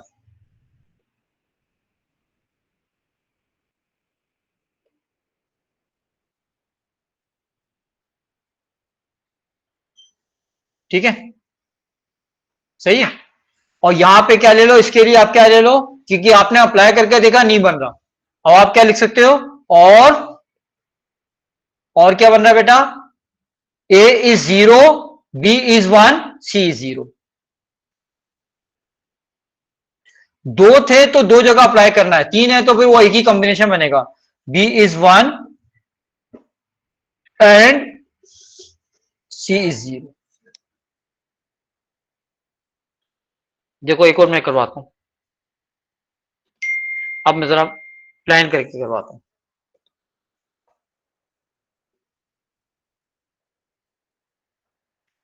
0 1 0 1 0 1 0 1। सही। अच्छा आप किसको कंसिडर करेंगे बच्चों? हम 1 को। कितनी जगह कम कंप्रेस करेंगे, कितनी जगह कम करेंगे हम? दो प्लेसेस के ऊपर। क्या है? देखो B is 0, C is 1, 1 हो गया। इसको दूसरी जगह जाके चेक करो, B is 0, C is 1, 1 हो गया। तो क्या बन गया भाई? B is 0 and C is 1। अच्छा भाई एक तो ये हो गया। दूसरा वाला देखो भाई, ये दो हो गए भाई आपके। अब क्या बचे? एक ये बचा और एक ये बचा। B is 1, C is 1, B is 1, C is 1। क्या लिखेंगे? और B is 1 and C is 1। अब अगर आपसे कहता है कि इसका सर्किट डायग्राम बना लो तो बन जाएगा। क्या है? हाँ कोई दो ले, दो लो। अब फिर भी नहीं हो रहा आपसे तो तीनों ले लेना। तीनों ये है कि एक ही दफा आएगा। जिससे इस क्वेश्चन में हमसे नहीं हो रहा था तो हमने तीनों ले लिए। इस क्वेश्चन में हमसे हो रहा था तो हमने क्या किया? दो ले लिए। अभी तक ऐसा क्वेश्चन आया नहीं है, लेकिन ए लेवल में आ चुका है तो आपके पास आने के चांसेस। सही है कि ये इन्होंने क्वेश्चन तो नहीं आया ए लेवल में भी, लेकिन उन्होंने दिया हुआ है, ये मेंशन किया हुआ है कि you can identify, you can develop a logic circuit from truth table. तो आपके होता यह है कि लॉजिक गेट का जो सिलेबस है ये ओ लेवल और ए लेवल का सेम है। तो वो क्वेश्चन जो कि कभी ए लेवल में आए हैं तो वो नेक्स्ट है ओ लेवल में आ जाते हैं। तो ये क्वेश्चन आपके पास आ सकता है, क्योंकि पहले हमारे पास क्या था कि एक दफा एक वर्ड यूज किया इन्होंने, बट नॉट बोथ। ये कभी भी नहीं आया था हमारे पास ओवर ए लेवल। एक दफा ए लेवल में आया तो नेक्स्ट ईयर उन्होंने क्या किया? ओ लेवल के अंदर भी यूज किया बट नॉट बोथ। ये किसके लिए यूज करते हैं बट नॉट बोथ? किस गेट के लिए हम यूज करते हैं? जोर गेट के लिए। जोर गेट के अंदर हम कहते हैं ए इज 1 और B is 1 but not both. ठीक है। तो ये अच्छा भाई, इसके बाद आपके पास इंपॉर्टेंट है, और वो क्या चीज है आपके पास? Fetch execute cycle von Neumann architecture. तो उसके अंदर वो जो सवाल आते हैं, इसके अंदर वो आपको लिस्ट देता है, मतलब बाइनरी डिजिट्स फिर आपको एक वो फिल करना होता है, वो मुझे नहीं। अच्छा ठीक है। अच्छा बच्चों, अब ये देखो, ये याद है आपको fetch execute cycle? Fetch execute cycle के अंदर ये आपके पास क्या है? बसेज हैं। फेच एग्जीक्यूट साइकिल के अंदर पहले तो आप ये आइडेंटिफाई करो कि आपको फेच एग्जीक्यूट साइकिल में पढ़ना क्या क्या चीज है, ठीक ना? तो इसके अंदर कंप्यूटर आर्किटेक्चर के अंदर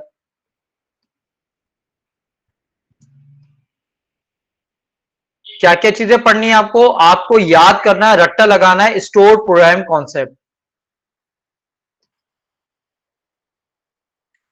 ये मैंने नोट्स में दे दिया है बहुत, उसको बिल्कुल ब्रीफ करके। ये लिखा हुआ आपके पास स्टोर प्रोग्राम कॉन्सेप्ट। ठीक है, ये स्टोर प्रोग्राम कॉन्सेप्ट है। क्या क्या कह रहा है अभी? कि the program is a series of instruction that are stored in memory. The processor fetches each instruction, decode it, and then execute it. The processor uses several registers to store data and instruction from the program because they can be accessed faster than the main memory. आपके पास जितना भी data and programme होते हैं वो कहां पे रखे हुए होते हैं? आपके हार्ड ड्राइव के अंदर, एसएसडी में। यहां से ये लोड होकर आते हैं रैम में। रैम के डेटा को आपका सीपीयू नहीं पढ़ सकता है। सीपीयू उठा के इस डेटा को कहां पे रखता है? रजिस्टर में। रजिस्टर से डेटा जाता है सीपीयू के एएलयू और सीयू के अंदर, वो इनको एक्सेस कर सकते हैं। आपका एएलयू सीयू रैम के डेटा को एक्सेस नहीं कर सकता, उसको रजिस्टर से एक्सेस कर रहा होता है। तो क्या होगा, all data and programs are stored in secondary storage, from there they are loaded in memory, from memory they are fetched in CPU, decoded and executed. ये है आपका स्टोर प्रोग्राम कॉन्सेप्ट। फिर उसके बाद आपको जो इसके अंदर पढ़ना है वो है आपका स्टोर प्रोग्राम कॉन्सेप्ट के बाद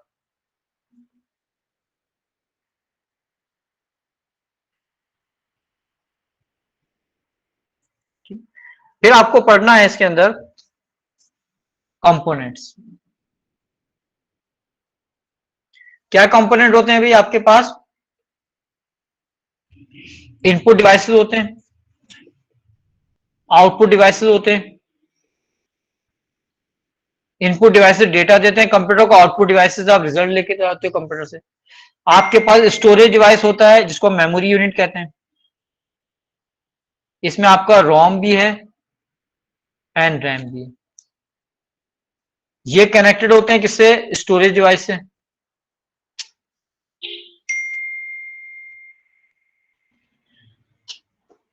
इसमें एचडीडी भी है, एसएसडी भी है।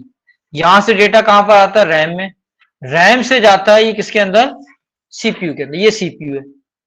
सीपीयू के अंदर आपके पास होगा एएलयू। एएलयू क्या काम क्या है? ये कैलकुलेट कर रहा होता है, कंपैरिजन कर रहा होता है। तो हम कहते हैं कि असल में ये है प्रोसेसर। कभी कभी आप ये देखोगे कि खाली एएलयू के लिए प्रोसेसर का वर्ड यूज करते हैं, क्योंकि प्रोसेसिंग यानी कैलकुलेशन का काम एएलयू करता है। फिर इसके बाद इसके अंदर होता है सीयू, और इसके अंदर होते हैं रजिस्टर्स, और इसके अंदर होती है बसेस। तो अब आपको बसेस पढ़ना है। बसेस कितनी है हमारे पास? 3।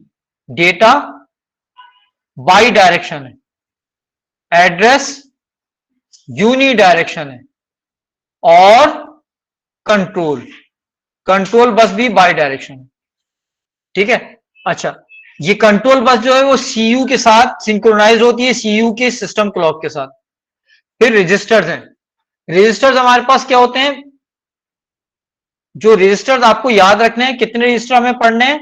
हमें पढ़ने हैं 5 रजिस्टर्स। पहला है पीसी, याद रखो। पहला क्या होगा? पीसी। पीसी क्या करता है? स्टोर करता है address of next instruction. Next का वर्ड बहुत इंपॉर्टेंट है। पीसी क्या करता है? इसको कॉपी कर देता है एमएआर में। तो हम ये कहते हैं कि MAR stores address of current instruction. MAR क्या स्टोर कर रहा है बेटा? Stores address of current instruction. याद ये रखना है। एमएआर क्या करता है? इसको लोड करता है किसके अंदर? एड्रेस बस में, और वहां से डेटा को लेकर आता है एमडीआर में। ये क्या कर रहा है भाई? स्टोर्स डेटा रेड और टू बी रिटर्न। कोई डेटा आपको रैम में लिखना है या रैम से पढ़ना है, तो वो कहां पे आता है बेटा? वो आता है किसके अंदर? एमडीआर में। नेक्स्ट, ये बहुत इंपॉर्टेंट है नेक्स्ट का वर्ड पीसी के लिए।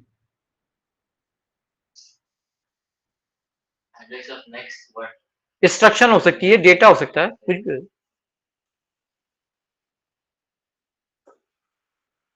वो किसमें कॉपी करेगा? एमएआर में। एमएआर इसको लोड करेगा किसके अंदर? एमडीआर में। पहले लोड करेगा एड्रेस बस से, और वो कहां पर आ जाएगा? एमडीआर में। अब एमडीआर से 2 जगह जा सकता है। अगर ये इंस्ट्रक्शन है, अगर ये इंस्ट्रक्शन है तो ये जाएगी सीआईआर में टू बी डिकोडेड, और अगर ये डेटा है तो ये जाएगा एसीसी में टू बी कैलकुलेटेड।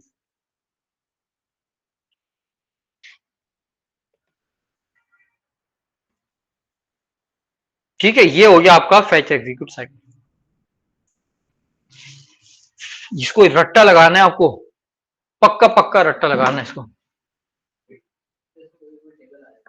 हाँ, इसका टेबल भी आ सकता है, मैंने लिख दिया आपको जो मैंने नोट्स दिए ना।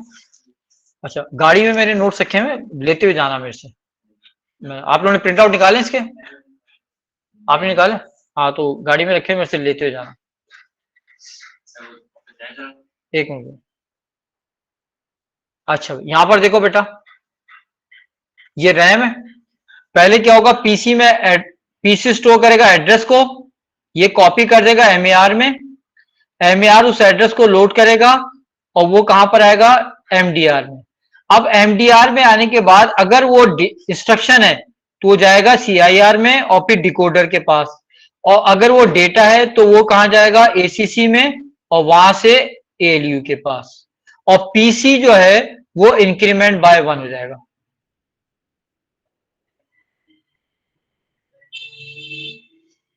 ये रट्टा लगाना है आपको। हाँ, सही।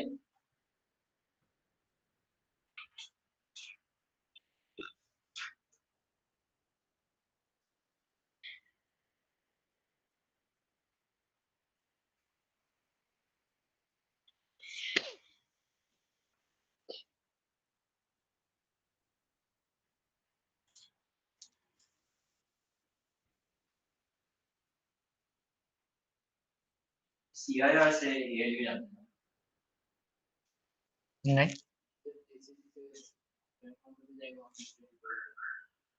देखो ना बेटा, सीआईआर तो उसे डिकोड कर देगा,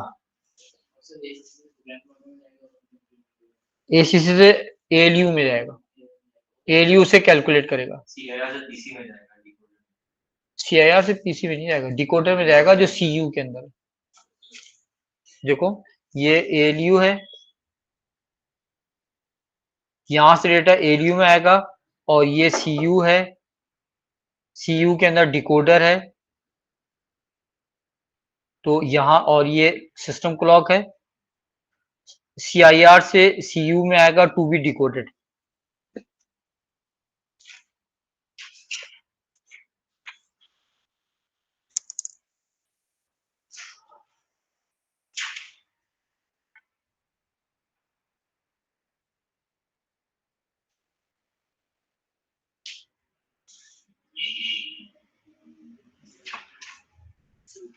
बसेस जाते हैं।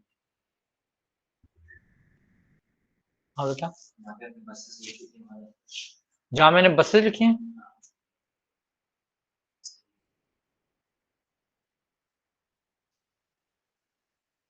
एड्रेस बस से यूनिट डायरेक्शन होती है ना। एड्रेस बस यूनिट डायरेक्शन,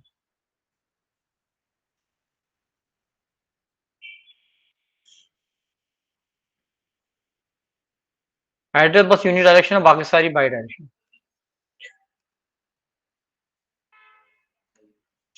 क्या कह रहे हैं भाई? अच्छा, हाँ भाई, अब एक इश्यू आपके पास ये है कि पीसी में इंक्रीमेंट कब लगता है।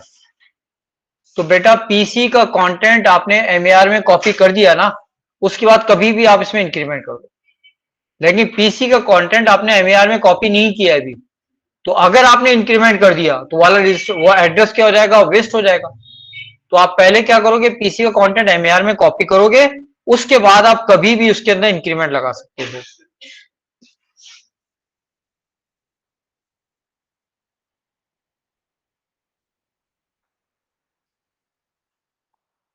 अच्छा भाई,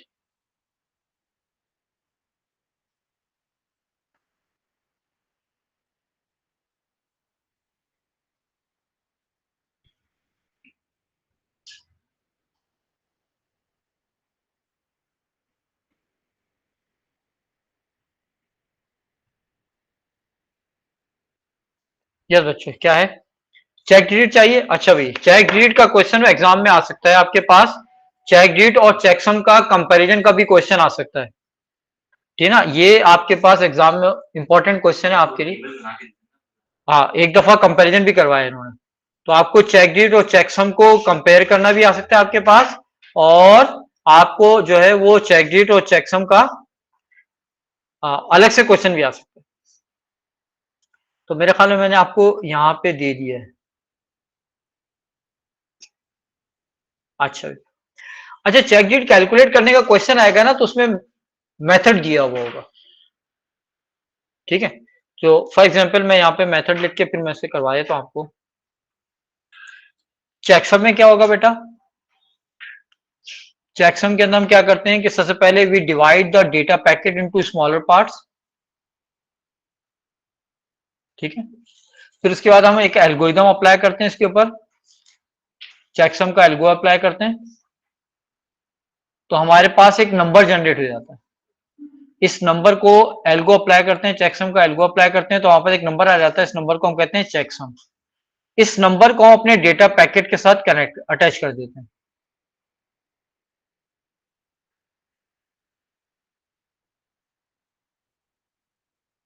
ठीक है। अब ये हमने ट्रांसमिट कर दिया।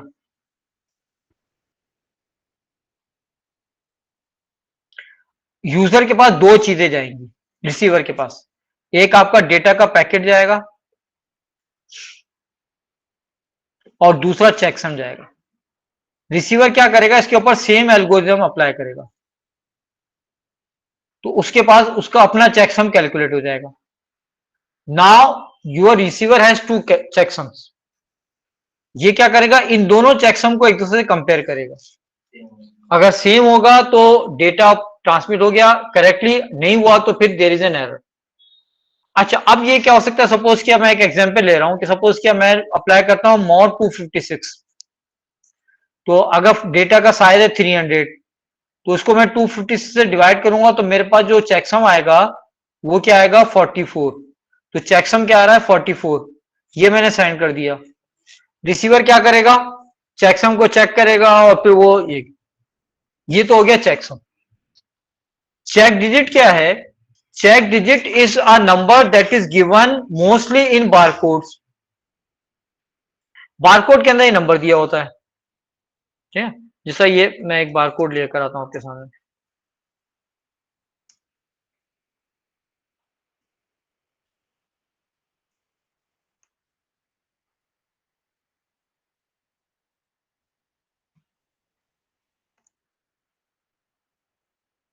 सपोज ये बारकोड। अब इस बारकोड के अंदर ये जो नंबर है ना, इसको हम कहते हैं चेक डिजिट। याद रखना है कि चेक डिजिट जो है वो सिंगल डिजिट है।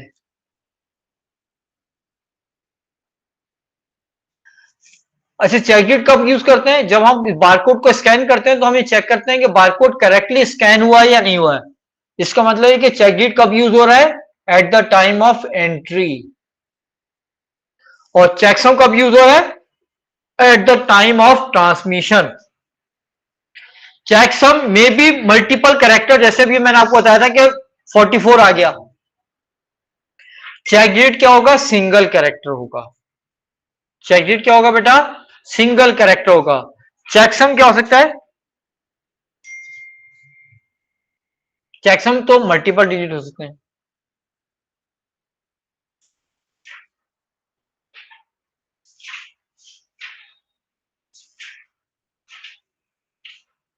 ठीक है बेटा, यहां तक बात समझ में आ गई, कोई इश्यू कोई मसला।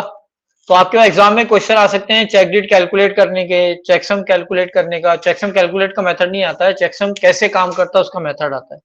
तो चेकसम कैसे काम करता है कि sender calculate apply N algorithm on, algorithm की डिटेल नहीं होती, on data packet and calculate checksum. The data, the checksum is appended, is attached on the data packet and transmitted. Receiver recalculates the checksum and compare both of them. If both are same, data is transmitted correctly, otherwise there is an error in the data transmission. अच्छा, check digit क्या होता है, check digit calculation का algorithm आपके पास given होता है। क्या होता है, सपोज क्या ये नंबर है, वैसे मैं ऐसे एल्गोरिथम करवा रहा हूं, वैसे एल्गोरिथम गिवन होता है, फिर भी आपको मैं करवा दूं। सपोज क्या आपको यहां पर चेक डिजिट कैलकुलेट करके अटैच करना है, ये हो सकता है ये चेक डिजिट दिया हुआ है और आपको चेक करना है कि सही है या नहीं है। तो अब क्या होगा, आप इसको कहोगे कि ये है लोकेशन नंबर 1 2 3 4 5 6 7। ठीक है, एक मेथड होता है इसको कहते हैं मॉड 256, हाँ मॉड्यूलो 11।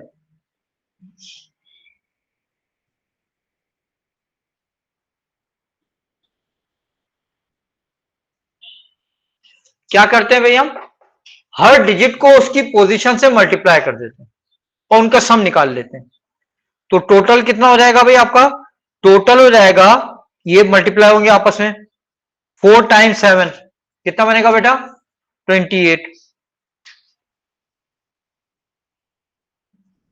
फिर 5 टाइम्स 6 कितना हो गया, 30। फिर क्या हो गया, 9 टाइम 5 कितना हो गया, 45। फिर क्या हो गया, 8 टाइम 4 कितना हो गया, 32। 4 टाइम 3 कितना हो गया, 12। एंड 3 टाइम्स 2 कितना हो गया, 6।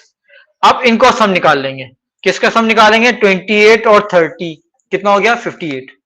58 एंड 45, 58 एंड 45, और क्या है 32 एंड 12 कितना होता है, 48 एंड 6 54। सही ना, कितना बन रहा है अभी, नहीं ये कितना हो गया, 32 एंड 12 कितना होता है, 44, 44 एंड 6 50। कितना बना हुआ, 8 एंड 5 3, 4 और 4 8 और 6 14। कितना आ गया अभी आपका टोटल, कितना आ गया बेटा, 143।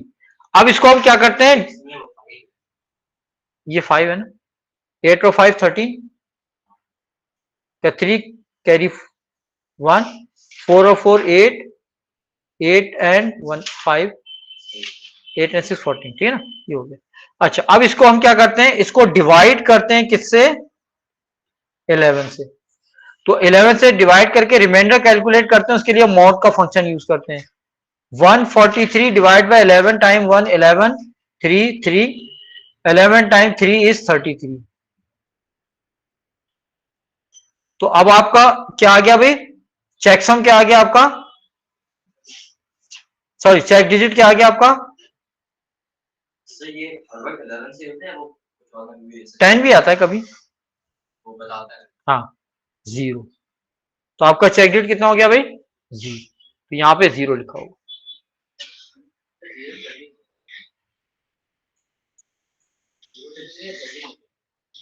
क्या लिखें, 13, 13 का रिमाइंडर लेंगे, रिमाइंडर लेंगे। अच्छा भाई अब एक क्वेश्चन ये आया है कि ये राइट टू लेफ्ट स्टार्ट होगा या लेफ्ट टू राइट स्टार्ट होगा, ये क्वेश्चन आया है, और यहाँ पे 7 होगा या ये होगा। देखो बेटा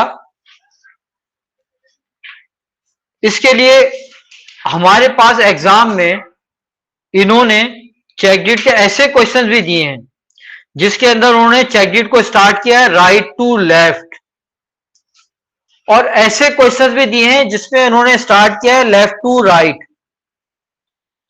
बेसिकली वो क्या देखना चाह रहे हैं, वो ये देखना चाह रहे हैं कि can you obey, can you follow the instructions given or not. अगर वो राइट टू लेफ्ट दिया हुआ है तो right to left is okay, अगर उन्हें लेफ्ट टू राइट दिया है तो left to right is okay. अगर वो कहते हैं कि डिवाइड बाय 11 तो डिवाइड बाय 11, अगर वो कहते हैं डिवाइड बाय 10 तो डिवाइड बाय 10। क्या देखना है उनको कि can you obey the given instructions or not, can you understand the given instructions, can you obey or not, ये देखना है। तो आप ये मत सोचना कि ये हमने तो ऐसे पढ़ा था कि राइट टू लेफ्ट है और एग्जाम में दिया और लेफ्ट टू राइट तो उसमें एरर है।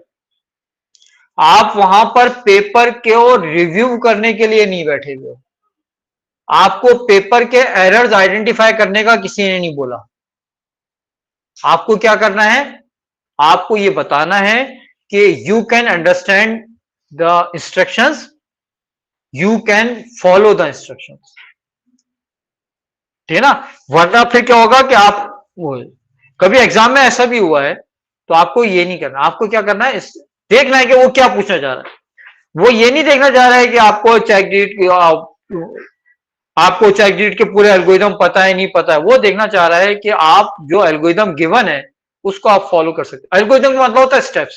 जरूरी नहीं है कि वो बोले कि आप हर पोजीशन से मल्टीप्लाई करें, ये तो जो आपने बताया है। हाँ हाँ, जरूरी नहीं कि वो ये बोले कि हर पोजीशन से मल्टीप्लाई करें, कुछ और भी दे सकता है। जैसे हमारे पास एक ये 4 5 9 8 7 1, ठीक है।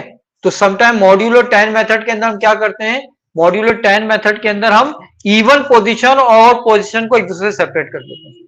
जैसा ये 1 है ऑड पोजीशन है, 2 है इवन पोजीशन, 3 ऑड, 4 5 6 7। अब वो क्या करता है अभी इसके अंदर कि ऑड पोजीशन वाले नंबर्स को अलग कर लेता है, इनका सम निकाल लेगा, और इवन पोजीशन वाले नंबर को अलग कर लेगा,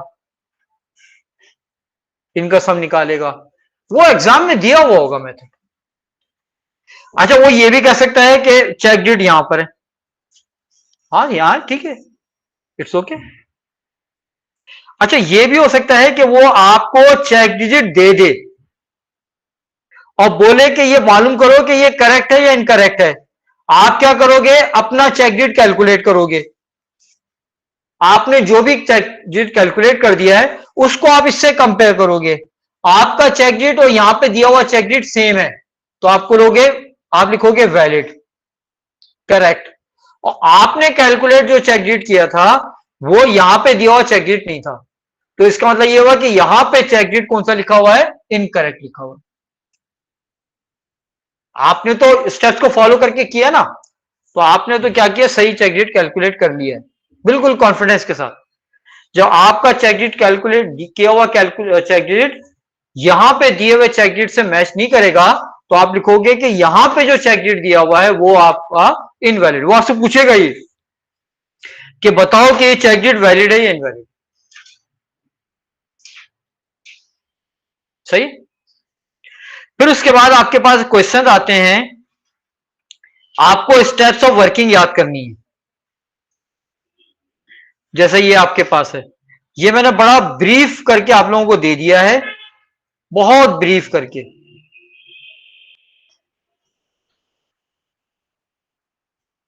इससे ज्यादा ये ब्रीफ नहीं हो सकता जितना मैंने से करके आपको दे दिया। ये स्टेप्स आपको याद करने हैं। हाँ, स्टेप्स ऑफ वर्किंग जितने मैंने दिए हैं वो तो आपको लाजमन याद करने हैं, इसके अलावा भी हो जाए तो अच्छी बात। मैंने आपको जो स्टेप्स ऑफ वर्किंग दिए हुए हैं, अच्छा इसमें एक एक वर्ड, जैसे अगर आप नोजल प्रिंटर अगर आप बात करते हो ना, किसकी बात करते हो, इंकजेट, तो ये नोजल का वर्ड तो आपको यूज करना ही करना है, याद रखो। नोजल का वर्ड, ड्रॉपलेट का वर्ड, इंक का वर्ड, ये तो यूज करना ही करना है। अगर वो आपसे लेजर जेट प्रिंटर की बात कर रहा है तो लेजर गन की बात करोगे, टोनर की बात करोगे, ड्रम की बात करोगे, ये तो आप करोगे ही करोगे। जो मैंने स्टेप्स लिखे हैं ना, इनको, ये सारे के सारे क्या है, कीवर्ड्स हैं। ये कीवर्ड आपको याद करने हैं। ये ड्रम की बात कर रहे हो आप, चार्ज की बात कर रहे हो आप, ठीक है ना। और फिर उसके बाद आप क्या, जो भी चीजें इसमें देख के आप इसको क्या करोगे, अंडरलाइन कर लोगे, उसको याद करना, और ये साथ लेकर जाओगे एग्जाम वाले दिन, ताकि आप रास्ते में गाड़ी में बैठकर इसको रिवाइज कर सको, ठीक है ना। ये साथ, अब अगर आपने प्रिंट आउट नहीं निकाला है तो आप इसको मोबाइल साथ लेकर जा रहे होगे, आपके साथ अगर पेरेंट्स हैं कोई भी है, तो आप गाड़ी में बैठ के इसको वो करोगे। आपके पास ये देखो, ये मैंने आपको दे दिया है कि सेंसर का क्वेश्चन आपको कैसे अटेम्प्ट करना है। तो सेंसर के क्वेश्चन के अंदर ये सारे स्टेप्स आपको लिखने हैं। सेंसर का क्वेश्चन 10 मार्क का भी आता है, 8 का आया, 10 का भी आया। उसके अंदर किस तरह आया कि 2 मार्क उन्होंने पूछ लिया है कि बताओ भाई कौन कौन से सेंसर यूज है, और फिर 8 मार्क की डिस्क्रिप्शन मांग ली है उसने। तो मैंने आपको 9 पॉइंट्स दे दिए। इसको अटेम्प्ट करने से पहले क्या करोगे, साइड में लिख लोगे पॉइंट्स और फिर इसको अटेम्प्ट करोगे, ठीक है बेटा। इसी तरह मैंने आपको दे दिया है, डिजिटल कैमरा भी दे दिया है, और हाँ, ये टच स्क्रीन बहुत ज्यादा इंपॉर्टेंट है आपके लिए। बहुत ज्यादा इंपॉर्टेंट है। टच स्क्रीन के अंदर आप ये बताओगे कि कैपेसिटिव के अंदर ये करंट का फ्लो हो रहा होता है। टच स्क्रीन के अंदर बताओगे कि यहां पर सेंसर लगे होते हैं। टच स्क्रीन के आंसर में सेंसर को जरूर मेंशन करोगे। जब आप किसी जगह टच करोगे तो वोल्टेज ड्रॉप होगा। सेंसर डेटा सेंड करेंगे माइक्रो प्रोसेसर के पास, तो माइक्रो प्रोसेसर देखेगा कि यहां पे जो डेटा है इसके अंदर वोल्टेज ड्रॉप है। माइक्रो प्रोसेसर क्या करेगा, कोऑर्डिनेट ऑफ टच को कैलकुलेट कर लेगा। ये मत लिखना कि जब वोल्टेज ड्रॉप होगा तो सेंसर डेटा सेंड करेगा, नहीं। सेंसर तो कंटिन्यूसली डेटा सेंड कर रहा होगा, भले वोल्टेज ड्रॉप हो रहा है या नहीं हो रहा है, वो तो बस डेटा सेंड कर रहा है, उसका काम डेटा सेंड करना है। माइक्रो प्रोसेसर के पास जब डेटा आएगा तो फिर वो चेक करेगा कि वोल्टेज ड्रॉप हुआ है या नहीं हुआ। माइक्रो प्रोसेसर चेक करेगा। जो अगर वोल्टेज ड्रॉप होगा तो कुछ वोल्टेज होगा, वोल्टेज ड्रॉप नहीं होगा, नॉर्मल होगा तो कुछ और वोल्टेज होगा। अब अगर ये दोनों मैच कर गए तो इसका मतलब ये हुआ कि वोल्टेज ड्रॉप नहीं हुआ, और दोनों ने मैच नहीं किया तो इसका मतलब है कि वोल्टेज ड्रॉप हो गया है। तो वो क्या करेगा, वो देखेगा कौन से सेंसर से डेटा आया जिसमें वोल्टेज ड्रॉप हुआ है, उस सेंसर की बेस के ऊपर वो कैलकुलेट कर लेगा कोऑर्डिनेट ऑफ टच। अच्छा, मैंने आपको ये बता दिया था कि आप इसको याद किस तरह करोगे, इनके डिफरेंसेस को। राइट साइड पे आप लिखोगे रेजिस्टिव, स्मार्ट बोर्ड्स के उससे हाँ, लेफ्ट साइड आर से रेजिस्टिव है, राइट साइड पे लिख दिया। और लेफ्ट साइड पे इसका अपोजिट आएगा इंफ्रारेड, और सी से स्टार्ट हो रहा है तो सेंटर के अंदर आएगा कैपेसिटिव। इंफ्रारेड यूज होता है आपके स्मार्ट बोर्ड में, स्मार्ट बोर्ड बहुत एक्सपेंसिव होते हैं, तो मोस्ट का वर्ड आ गया यहां पर। अब ये मोस्ट किसके अंदर आएगा, मोस्ट का वर्ड आएगा एक्सपेंसिव के अंदर आएगा, विजिबिलिटी के अंदर आएगा, और ड्यूरेबिलिटी में आएगा। तो इंफ्रारेड क्या है, most expensive, most durable, most visible in sunlight. और रेजिस्टिव इसका है 100% अपोजिट, तो cheapest, least durable, least visible in sunlight. Capacitive है medium, medium cost, medium visibility in sunlight, medium durable. ठीक है ना। कैपेसिटिव के अंदर एक बात याद रखना है कि कैपेसिटिव के अंदर क्या होता है, you can not use while wearing a gloves. ठीक है। इंफ्रारेड जो है ये मल्टी टच आपको प्रोवाइड कर रहा होता है, रेजिस्टिव के अंदर मल्टी टच आपको नहीं मिलेगा। वालेकुम अस्सलाम। उसको बोलो बेटा कि वो ऑन कर दे ताकि मैं आपका, ठीक है बच्चों। Anything else you want to ask, we will held another session.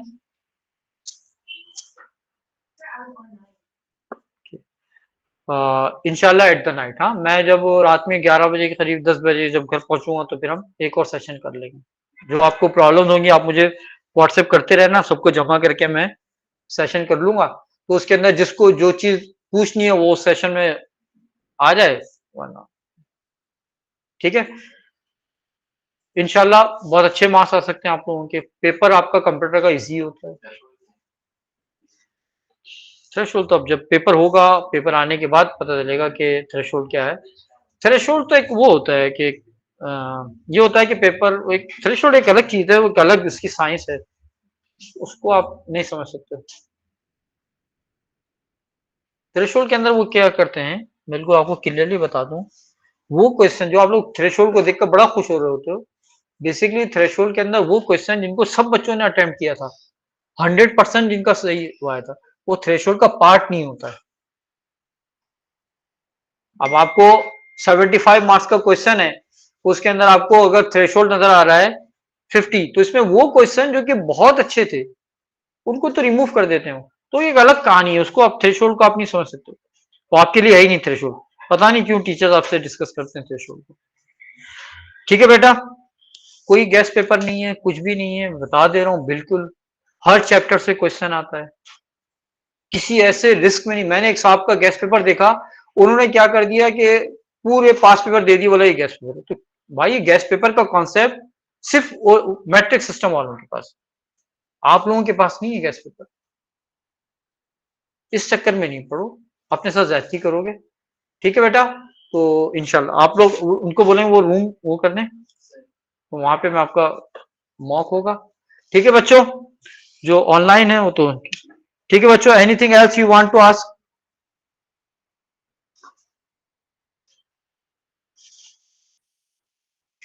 ठीक है, ये मॉनिटर कर रहा होता है ट्रैफिक को, और ये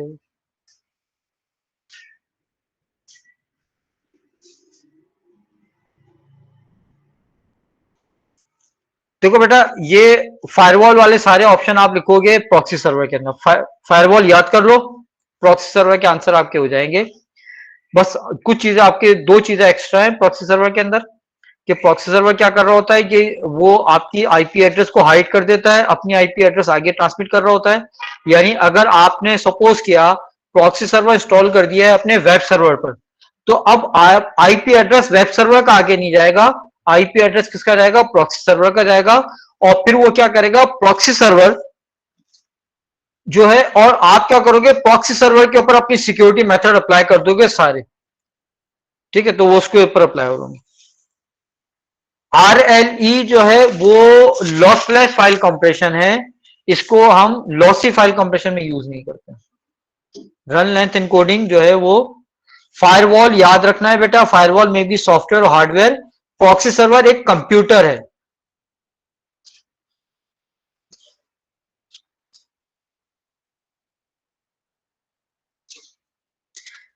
अच्छा भाई, आपके पास अगर 3 मार्क का क्वेश्चन आता है तो 1 मार्क आपका उसकी फुल मार्क, फुल फॉर्म लिखने के 1 मार्क हो सकता है आपका।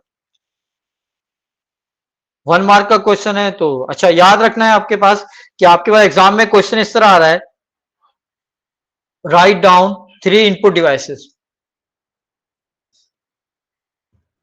ठीक है, 1 2 3। अब आपको 3 इनपुट डिवाइस 3 डिफरेंट लाइन में लिखने हैं। अगर आपने पहली लाइन में 3 इनपुट डिवाइस लिख दिए, एग्जामिनर पहले वाले कुछ उसको मार्क करेगा, यहां पे ढूंढेगा दूसरा इनपुट डिवाइस, यहां पे नहीं मिलेगा तो मार्क नहीं करेगा, यहां पर ढूंढेगा तीसरा इनपुट डिवाइस, यहां नहीं मिलेगा तो मार्क नहीं करेगा। वो जो डिस्क्रिप्शन वाले क्वेश्चन होते हैं ना, तो डिस्क्रिप्शन वाले क्वेश्चन, जैसे आपको सेंसर का क्वेश्चन है, सेंसर के क्वेश्चन के अंदर आपने सारे स्टेप्स लिख दिए लेकिन आपने सीक्वेंस फॉलो नहीं की। आपने पहले लिख दिया कि sensor monitors physical quantity and send data to microprocessor, microprocessor compares the data with the preset value। अब आपने आखिर में लिख दिया कि sensors data is converted into digital using ADC, तो आपको उसका मार्क मिल जाएगा। आपने सेंसर की बात की थी, वहां पर सेंसर के साथ आप ये लिखना भूल गए थे कि सेंसर का आपको दोबारा इरेज करके दोबारा लिखने की नीड नहीं है। सुन लो मेरे बच्चों कि आपको इरेज करके दोबारा लिखने की नीड नहीं है। कि आपने क्या किया, सेंसर वाला क्वेश्चन है, 1 मार्क का क्वेश्चन था, आपने लिख दिया सारा, एक पॉइंट आप भूल गए। क्या भूल गए आप? कि आप एडीसी का को डिस्क्राइब करना भूल गए। ठीक है ना, तो आपको इरेज करने की नीड नहीं है। आप आखिर में ये लिख दोगे, the data send by sensor was in analog, ADC will convert it into digital before transmitting it to processor. आपको उसका मार्क मिल जाएगा। यहां पर सीक्वेंस के मार्क्स नहीं है। हाँ, ये मेंशन करना है कि कब हो रहा है। जब आपने माइक्रो प्रोसेसर की बात कर दी लेकिन आप ये बोलना भूल गए कि वो कंपेयर कर रहा है प्रीसेट वैल्यू से। आपने लिख दिया कि microprocessor will send signal to switch off the device, लेकिन आप ये लिखना भूल गए कि microprocessor will compare it with preset value. तो अब आप क्या करोगे, आप आखिर में लिख दोगे, before sending signal micro processor will compare incoming data with preset value. ये नहीं लिखोगे कि आपने पूरा काम कर दिया उसके बाद आप लिख रहे हो कि micro processor compares it with preset value. ये खाली ये लिखना आपको मार्क नहीं देगा। आपको ये बताना पड़ेगा कि माइक्रो प्रोसेसर ने कब प्रीसेट वैल्यू से कंपेयर किया था। तो अपने क्वेश्चन के आपने आंसर को थोड़ा सा इस तरह मॉडिफाई, ये नहीं कह रहा हूं कि पूरा क्वेश्चन काट के दोबारा लिखोगे, ऐसा नहीं है। पॉइंट लिख दोगे और बता दोगे ये पॉइंट कहां से, एग्जामिनर पूरा पेपर पढ़ेगा, आपका पूरा आंसर पढ़ेगा, तो आपने आगे मेंशन किया होगा ना, तो वो भी एक्सेप्टेबल है। लेकिन अगर एग्जामिनर ने आपको ये बोल दिया है और 3 इनपुट डिवाइस मांगे, तो 3 इनपुट डिवाइस 3 डिफरेंट स्टेप्स के अंदर मांगे हैं, तो यहीं पे लिखने आप। ठीक है बच्चों, उसको बोलो अपना मोहिब के वाला रूम ऑन कर खोल दे, और या यहीं बैठ के करना, नहीं बैठ के करो अगर आप डिस्टर्ब नहीं हो। हाँ, उसे बोल दो कि वो कर दें, एसी खोल दो वहां का, और चलो बच्चों अब मैं नमाज पढ़ूंगा फिर। ठीक है भाई, ठीक है बच्चों, wish you all the best, फिर हम रात में मिलेंगे इंशाल्लाह, आपकी जो भी प्रॉब्लम होगी उसको रात में।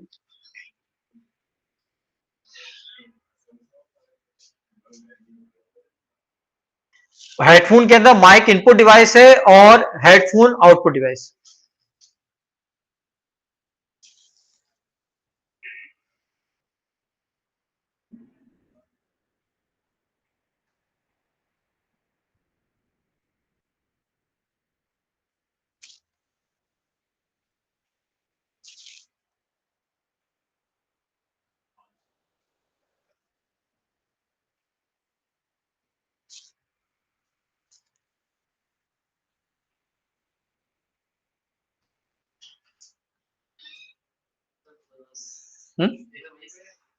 पेपर मेरे पास है।